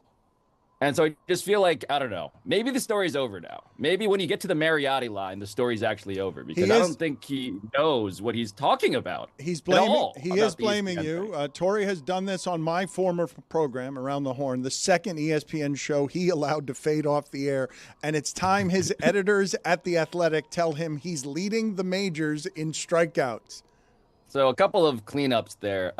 I did not allow High Noon to get canceled. I was canceled. I feel like it's okay for a cancellation to be involuntary. The second ESPN show he allowed to fade off the air. I want to apologize to Tony Reale for doing the thing in Titanic that Jack and Rose did. I let him go. I took the door we were floating on, and I let him go. I allowed Around the Horn to go away. What was the other thing? Why is he blaming you? I don't. Why when you come on? I don't know. When you come on, what do you mean you don't know? When you come on, when you come on and say, "Is he blaming me again for Around the Horn?" And I didn't know he had been blaming you until reading this. Why is he blaming you for Around the Horn? I'm just glad he said it. I might be the reason why. I've never talked to Jay. I assume Jay is thrilled. One of my favorite things about Jay Mariotti's Twitter account, which I have just looked up here, is that he inserts manually a photo of himself like posing for everyone. And I don't even care to make fun of him for the engagement on his tweets because that's its own. I hate when people do that. To me, it's just sad. Ignore the numbers. Just look at the photos. He picked a good one for this one. He's like him in front of like a duck pond. I like that. No, you say that's the good part of the bio. The best part of the bio to me is that he writes in ESPN ratings king. Yes. Yes, that's right. You didn't know that, Dan? I did not know that. Did you know that, by the way, did you know? This is also news to the editors at The Athletic that they're my editors because they, of course, are not. They are, if anything, horrified to hear that. God bless our partners, but they are not editing these things. He just doesn't know. I mean, look, even if I can... Do we want to talk about how Jay Mariotti was the ratings king at ESPN, or do we want to talk about the thing that ESPN.com reported, which Jay Mariotti has misinterpreted into something that I am kind of like baffled by in a real way, but I can go either direction on that. No, let's just talk about what you did this morning with Mark Cuban because he has entrenched himself on this in a way that leaves him, I think, largely alone. Where are his supporters, first of all, before you tell us what it is that you and Mark Cuban did on the latest episode of Pablo Torre Finds Out? Where are Mark Cuban supporters? Yeah, who else? Who else is publicly against you when you keep throwing facts at people that are vigorously reported? I thought all of these people scattered. I thought there were a lot of people, and it confused me at the beginning, and it suggested that people just hate the media because a whole lot of people sided with Ballmer at the beginning, and I was really confused by it. But since then, you've done so much reporting that I've seen no one but Mark Cuban still standing, and now Jay Mariotti. Yeah, I was going to say, I think it's Clippers PR. It's Mark Cuban and Jay Mariotti to give you a sense of what's going on here. Oh, and in fairness, a lot of like people with Kawhi Leonard or James Harden avatars on Twitter. It's generally that's the dojo that I walk into ready to fight every day. And it's a bummer at this point. But I, in all sincerity, like the reason I wanted to have Cuban on the show was because I think it's really important, especially now, for journalists who do this sort of work to defend their work, to be able to defend their work. It's just key to how you make sure that people are hearing about your work. But then it's also, I think, only fair to the people that you're investigating or reporting on. And so in this case, like Mark Cuban coming into the studio, into our dojo, as he called it, a dungeon, which is fair, that's windowless and small, but full of journalism, and in this case, two people yelling at each other. I'm so grateful he did that because we got to have what I would say is the most generously proportioned conversation about a complicated topic in which he got to say everything and anything he wanted. And so that is what I wanted to make sure people heard, is that this is the best that people got. And so it was. What did he say that you found interesting? What did he say that was different from what it is that he said before?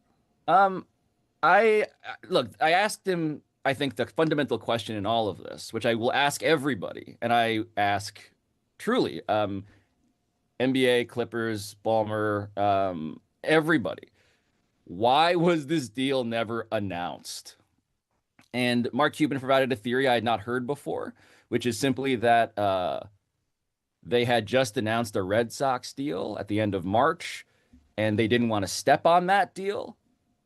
And then I guess they never got around to announcing the Kawhi Leonard deal. They made plenty of other announcements, Pablo, but they just kept omitting Kawhi. For some reason, it's hard for me to just objectively, of course, describe what he's arguing, because I argued against it in the episode so lengthily, but it's just fucking insane. I'm sorry, it's just insane. Pablo, you signed Leo DiCaprio, Robert Downey Jr., Mike, you signed Drake, and you're like, look who we got. You spend more than 4 times all those A-listers combined on Kawhi, and you never announce it. And then you forget, apparently. You forget to announce it is basically what happens. And the business changes, and blah. It's just like you had months, and you never did it. What's so anyway, in it for Mark to just refuse to give an inch here? I mean, we know how difficult it is in these trying times for any man to admit when they are wrong publicly. But why does he simply refuse to make? We're not talking about grand logic leaps here. Like, he is asking for you to acknowledge something that doesn't make any sense when you present him the evidence. But he just holds firm there, refusing to give an inch. What's at play here? He keeps trying to lead the audience on, saying, listen, this is good for the Mavs. I could just turn around and say, no, it's not good for the Mavs, because there are a lot of people out there on the internet theorizing that allegedly this is happening all over the league, and you don't want people poking around. This is what it makes me wonder. The initial yawn on this from people is like, oh, I hope nobody comes snooping around here, because there are all sorts of suspicious things that rich people do to compete when you try to curtail their richness. I'm asking Pablo to do something that Mark apparently refuses to do, which is connect the dots here. Explain to me why Mark Cuban is so entrenched in his position. Should I do this, though? I should. Time to throw away all journalistic credibility and get reckless. Here is something we like to call reckless speculation. You're good. This is not journalism. This is not muckraking. This is Pablo being asked for his opinion. So I think Mark Cuban is genuinely an internet-brained true poster. And I say that as an internet-brained true poster myself. I think he just is super, super online. He loves it. I mean, look, that's the generous interpretation, which is he just loves to argue about this. And even when I pointed out that he had written 17,000 plus words or whatever it was on Twitter about this, he then comes back and says a lot of that was ChatGPT. So I'm like, all right, so, okay, I mean, whatever. Mileage varies on how much work he's putting into the Twitter thing, but nonetheless, he's super into it. The other part, which I raise in the episode, which I find very interesting, is more in the, I would like Mark to connect these dots for me, which is that something that he never told me, that and I hate to step on sort of like the finale of the episode, but something that I establish is that I did not realize that Clippers co-owner Dennis Wong, who was Steve Ballmer's college classmate, his best friend has been described to me, the guy who put in money into Aspiration, despite all these disclosures, having never put money in before, in December of 2022, that guy who's been talked about ad nauseum. I didn't realize that Dennis Wong lives in Dallas now. And in the episode, we basically play a series of things, clips, that Mark Cuban is in which they are done at these institutions, the Dallas Museum of Art, for instance, the George W. Bush Presidential Center, both in Dallas. We reference the fact that he owns this pickleball team, the Dallas Flash. We do these sort of references because at the end, what I end up asking him is whether he knows that Dennis Wong lives in Dallas and whether he knows that Dennis Wong is also heavily involved with all of those organizations I just name-checked for you in the last minute. The Dallas Museum of Art, he's on the board. George W. Bush executive center leadership thing. He's on the advisory council. He is an owner, Dennis Wong is, of a major league pickleball team that plays Mark's team, as well as the fact that they're on the board of governors together, have been for a half dozen years until Mark sold his majority stake in the team. So I asked him that, and Mark said he laughed. He laughed at all of it. And so, look, you could take that as he's genuinely ignorant of the other NBA owner who's not a Mavs owner, who's in his city that is involved with these same organizations. Or you could see something else. I am merely, Dan, asking a question. Did you have like a timeline in your head as to like when there may be discipline in this? And then I guess like another question is there like a smoking gun that's still out there that you're trying to find? Because as someone who's not as invested, obviously, as you, it feels like the longer this goes, the less likely there will be consequences for all of this. So that is actually something that came up in this ESPN.com article that Jay Mariotti turned into some, whatever the opposite of a smoking gun is. You guys can workshop that. What is the opposite of a smoking gun? I don't know. Cool pistol. I don't know. A cool. No, that is it's just like, another gun. A rock? Right. It's a freezing bulletproof vest. The freezing bulletproof vest that Mark Cuban saw in that .com article, that Jay Mariotti saw in that .com article, is something that I think Mark Cuban is also rooting for, which is that this investigation, in that article, it was speculated for the first time I had seen, might not be done until after the 2026 NBA playoffs. And so you're right, Billy, like the whole thing here, the whole game, which I keep on trying to say, why is it weird that Adam Silver said that he had never heard of aspiration before? And then after I tweeted out the documentation for the $300 million contract, he then says to Front Office Sports, oh, I misspoke, in a way that is completely incoherent as an excuse when you watch back the initial video. There was no wiggle room there for misspeaking, by the way. So then when this ESPN.com article comes out, the one thing that it establishes is that the NBA had, in fact, vetted the $300 million deal, not the Kawhi Leonard $28 million deal, but the larger Clippers thing. And my only real takeaway from just that bit of news, which I had kind of already reported because I found the documentation, but nonetheless, let's go with it. The only bit of news there is that, oh, the NBA did, in fact, expressly approve this. So why did Adam say that he had never heard of it? Maybe, again, he genuinely was ignorant of it, or maybe, connecting dots here potentially, there was some other motive. And if the motive that everybody in the league is telling me is that they don't want to punish this to the degree that your reporting is suggesting, then there are lots of just, freezing bulletproof vests and smoke screens and whatever else to just get in the way of actual punishment. So is there a smoking gun that I am searching for? There are about a dozen that are out there. I just not ready to report those. It just kind of feels like, from the outside, if they wanted this to be punished, they could have done so already. And they're just slow playing this. And if the investigation is not going to start until after the season's even complete, the hope is, I guess, that, the public forgets about it or just doesn't care as much. And then they can just kind of sweep it under the rug. Well, so the investigation is underway, but the completion of it is what the article said may not be done until after the postseason is conveniently done. The other big part, which is and Adam said this, by the way, NBC, they had their big announcement about the NBA deal. Adam was asked about this. He said that there is, quote, no contemplation that the All-Star game would be moved because the All-Star game is, of course, at the Intuit Dome this coming February. And so there's no contemplation that they're going to move it. And so, look, you don't have to be Columbo to see why the NBA wouldn't want to derail the biggest party of the year, as well as the richest owner in the league, as well as the commissioner of the league. But what I'm simply telling you is that that's how towering the implications of this story are. All of those things are ostensibly on the table, unless the NBA, in their fake justice system, says actually none of it's even on the table.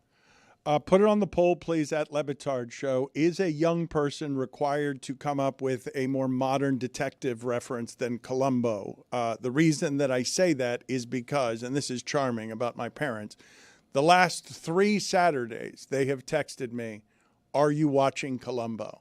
because evidently there's some sort of marathon on Saturday nights. Do we not have a more modern detective than Columbo that we can be referencing there? Because I don't know, I'd go Sherlock Holmes. That's obviously not younger. What are the modern detectives that everyone understands here should be modern detectivery? And also, Pablo, do you consider yourself a muckraker? I'm not sure I know the definition even formally of muckraker. Billy, can you find me the definition of muckraker, please? Do you consider yourself, Pablo? Would that be a term of endearment? I think I'm a mark raker, I guess. I'm a muck and a mark raker.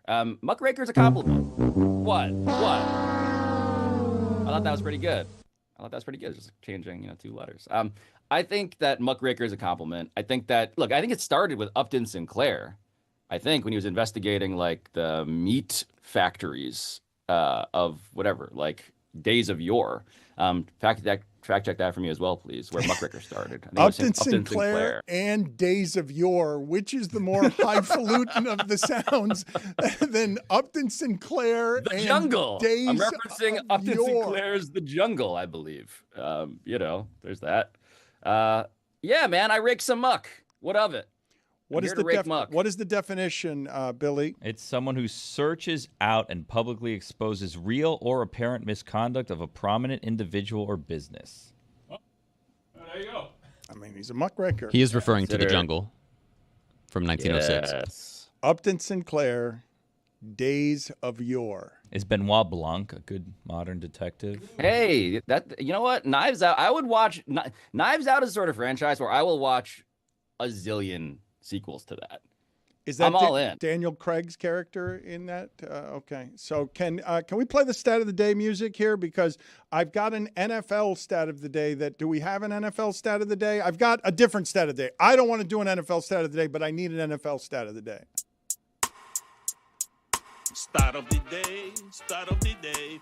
It is here, start of the day. Start of the day, start of the day. It is here, start of the day.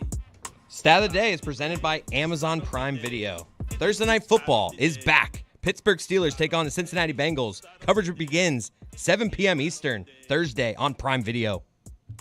Dan, it turns out you may have been right about the historically bad Dolphins defense. According to @LordReeves on Twitter, the Dolphins have allowed opponents to score on a league-high 60% of their possessions this season. That is the highest rate for a team through 6 weeks of a season in the 2000s.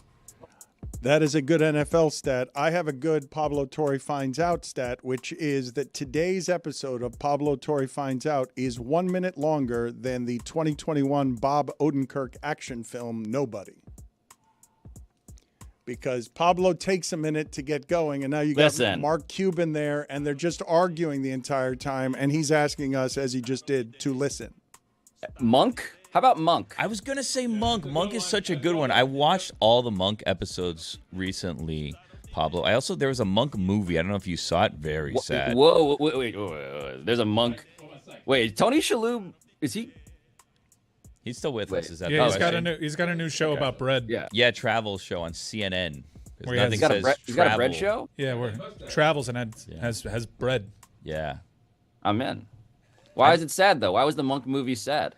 I mean, do you want me to spoil anything for you? He's depressed. I mean, obviously we know he lost his wife a long time ago. Now his, spoiler alert, possible ex-wife's daughter that she had at the end of the last season that we found out about. She's moved on and she's doing bigger and better things. He's no longer detecting, if you will. So he's dealing with some bad thoughts. He sees some windows he might want to jump out of. It's a whole depressing theme throughout the entire episode. But they bring him back for one final case. Also another good detective, Hercule Poirot. I think that Pablo might have the best of the references when he's saying Columbo. We don't have none of those. Those were all better references. They're more modern references. Ever heard of Death on the Nile? They're more modern references, but do you think that they are more associated with detectivery than Columbo and Sherlock Holmes, which are the established standards in this realm? I mean, Monk is the standard now for, I think, All an right. entire generation. Let's put on the poll at Le Batard Show, most famous detective, and put the 4 or 5 of them up there that you want to put up there. In the interim, let's play a clip from Pablo Torre Finds Out, and this is just a snippet of, again, an episode longer than the 2021 action vehicle of Bob Odenkirk, Nobody. They argued for 90 minutes, and in it, that point you're making, Mike, about Jalen Brunson, about Dirk Nowitzki, about what other examples might there be that Pablo can sniff around? This comes up between them, and they continue, I assume, to argue. So the question is, and this is truly like not my reporting. So, but the conspiracy out there, Reddit, our buddy Bill Simmons, when Dirk had that documentary and Cuban's company bought it, and is this documentary. So the theory here is that Magnolia Pictures, my company, they own half of. That's right, circumvented the cap by, overpaying to distribute a documentary about Dirk. How he spent like Iron Man level money on the Dirk doc. Here's $48 million for your doc. Like, who knows what he spent? But how much do you think we paid? Well, what we did was we checked with the producers of the film, and to your credit, they poured cold water on the whole conspiracy. The head of the production company told us that your company did a $100,000 deal for U.S. distribution rights. For how many years? 10. So yeah, I'm just I'm not here to say gotcha. I'm just here legitimately say I appreciate you looking. You know what? And I thank you. I thank you for just dispelling all the nonsense. I called the appreciate producers, and so just to confirm, did the Mavericks circumvent the salary cap with Dirk Nowitzki in 2014? No. Very good. Do you think the Knicks may have circumvented the cap in taking Jalen Brunson from your Mavericks? I don't know. A different answer. Yeah, I don't know. Okay. I just think there was a lot of play there. Yeah. Do you think the Knicks should be worried about an upcoming episode of Mark Cuban Finds Out? That's behind me. More power to JB, more power to everything. Was I happy that they only got dinged for a second-round pick? No. No, it should have been far worse, but is what it is. What do you make, Pablo, of the no and then the I don't know? I'm just glad Mark Cuban loves talking. Genuinely. Like, what other part owner of an NBA team is just going to sit there and just riff on stuff? And even if you believe the riffs or don't, all I want is people to go on the record saying, here is what I am telling you happened, and then I can continue to report it. So we tried to do some reporting on the Dirk stuff, and to his credit, the production team said they were paid nothing close to what was alleged. So that's useful data.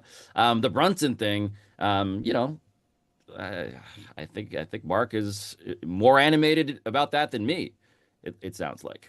Pablo, the one thing I couldn't understand from Cuban on his side of things here is it seems like he's incapable of making any sort of logical conclusions or even considering like the humanity side of this. Steve Ballmer, a rich guy, can make a miscalculation. For that matter, considering sources, right? Like every time you bring up the 7 sources who might confirm something, he just sort of dismisses that as, well, they're just people who have their own thing. Why do you think it is that Cuban is having such a hard time sort of processing just the human elements behind this story? I found it frustrating too. I think there's, most generously, it's just a lot to keep up with. Maybe it's just hard to keep track of all of the sources and the documents. Less generously, I think it's because it's wildly inconvenient when you're saying, this is how I would have done it. And 7 people, and then over time, 9 people are saying, this is how it happened. And so, look, the whole point of journalism, not to be, on a high horse, is that, like, it's not good enough to hypothesize. You need to talk to people, primary sources, who in this case were interviewed by the federal government, who over time are telling you with increasing clarity, here are documents, fact check them, here are facts, check them, go to the Clippers, see what they push back on. No one corrects anything. The documents turn out to be true. The guys that they pointed to in terms of the actual fraud of the business get arrested and plead guilty to wire fraud. Like, it's just funny that a lot of what is being reverse engineered is from like the documentation around the Department of Justice's own investigation. Key people in that investigation, key sources, are my sources.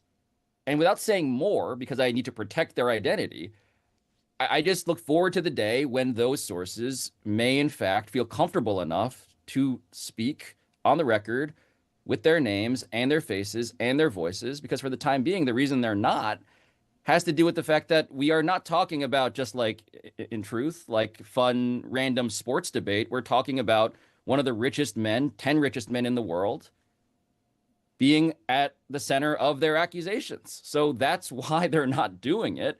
Plus the fact that there's an ongoing series of federal probes. Like, anyway, that's what I think. I also believe, though, that if you don't believe the sources, that's okay. Believe the documents. And apparently mileage varies on that, too. Put it on the poll, please, at Le Batard Show. Will you listen to a podcast that promises, quote, an ongoing series of federal probes, end quote? Pablo Torre Finds Out is the podcast. It is excellent, and he continues to chase this story because, as Jay Mariotti says, I tell him to chase people. Thank you for chasing people, Pablo. Continue to chase people. Thank you for being my boss, and thank you for the money. And we have another investigation, a different investigation coming Thursday that I think is going to make people mad. But is it Jay Mariotti dyes his hair? Because I have concluded mine.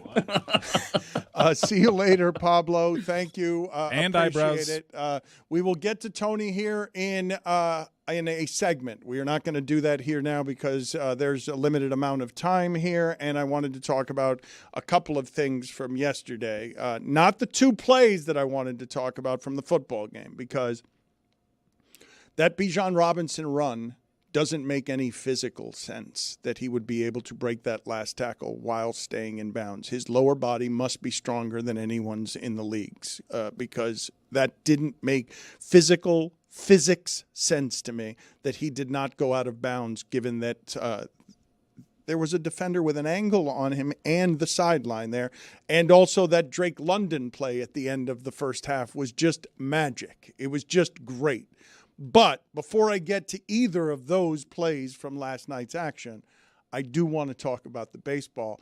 And I want to talk about the baseball, not Blake Snell division, even though Blake Snell, what he's been doing over the last 6 starts is something I have not seen from a pitcher before. Not Oral Hershiser, not anybody over the last 6 starts. It's a soft spot, yeah, for former Rays, I think. I do have a soft spot for former Rays, but also Blake Snell is the best left-hander I've seen since Clayton Kershaw, who's not named Scooble. So the thing that I wanted to talk about, though, from the Milwaukee game and what it takes to try to beat Blake Snell is a double play that has never happened in baseball and is funny, and I'm going to try and explain to the audio audience because I heard Mike trying to come in here today and just understand what the play was based on verbal description, because verbal description makes it hard to describe what is a play that has no precedent in the history of American baseball, which has more history than any sport we have. I'm going to try and explain this in just audio.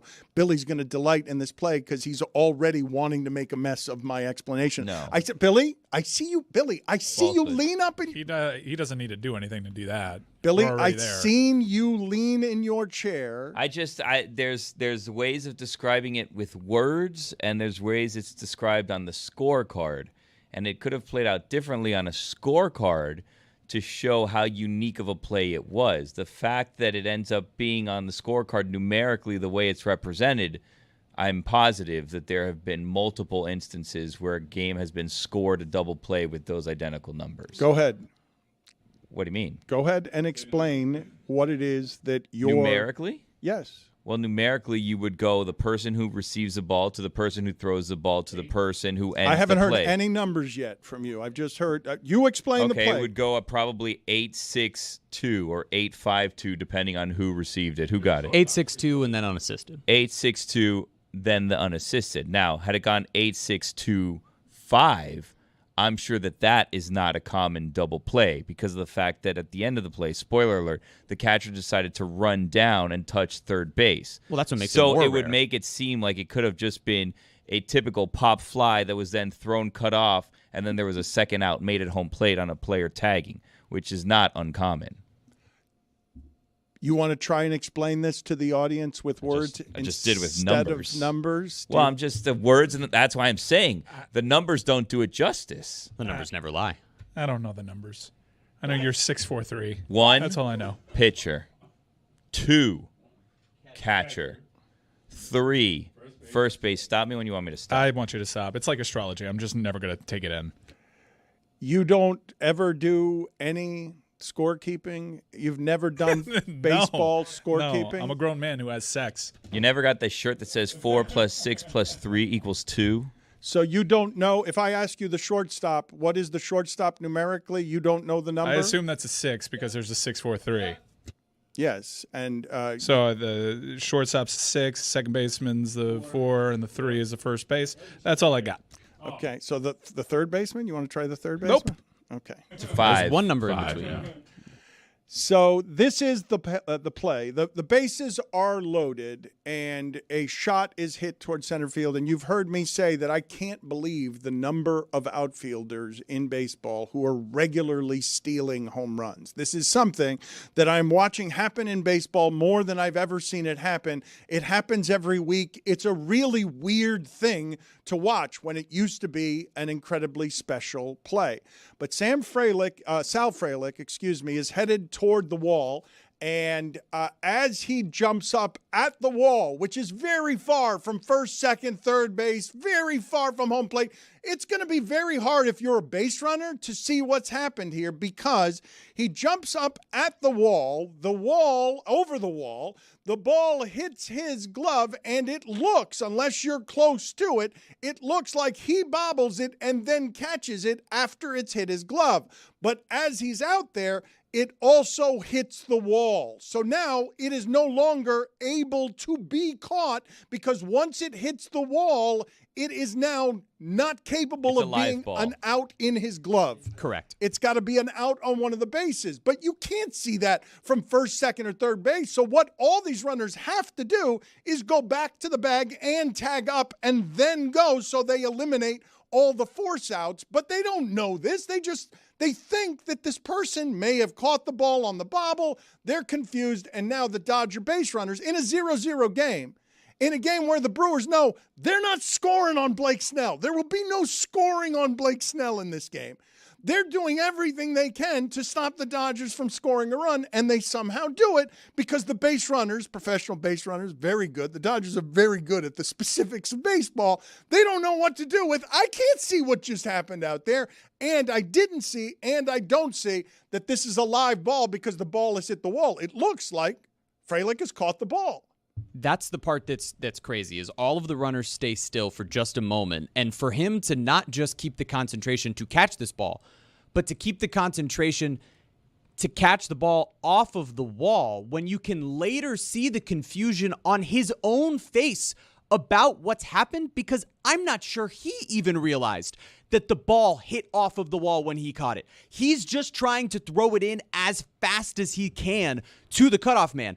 A perfect throw, which then allows that cutoff man to make a perfect throw home to the catcher to get what is not a play that needs to be tagged, but a force out at home. That's crazy. That is this close. A force out at home when that ball was at the wall doesn't make any sense.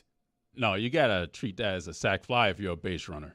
In all essence, you need to go back to the base, wait until at least the second attempt to catch that ball so you can tag up and score. So at the very least, it'll probably be a force play a second if you went out. Roy was walking us through what he would have done differently this morning and how none of that should have happened. Yeah, it's bad base running.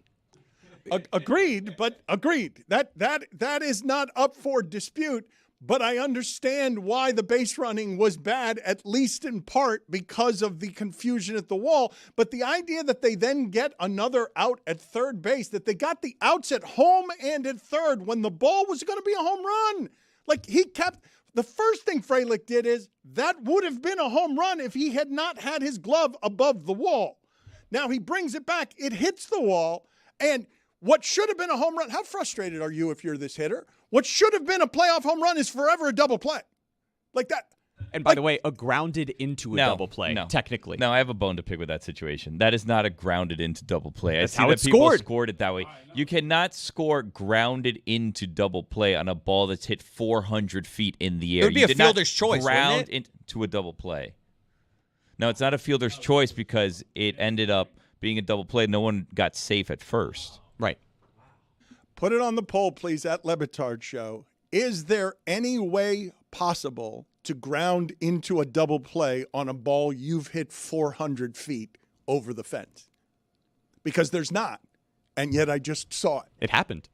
No, there's in front not. of your own eyes. No, there's not a way. No, there is not a way to ground into a double play on a ball hit 400 feet over the fence. And ground into a double play in which the catcher runs to third base about 20 seconds after the ball was The hit in next the air. thing you're going to tell me is that Cam Ward threw a game-winning interception for a touchdown.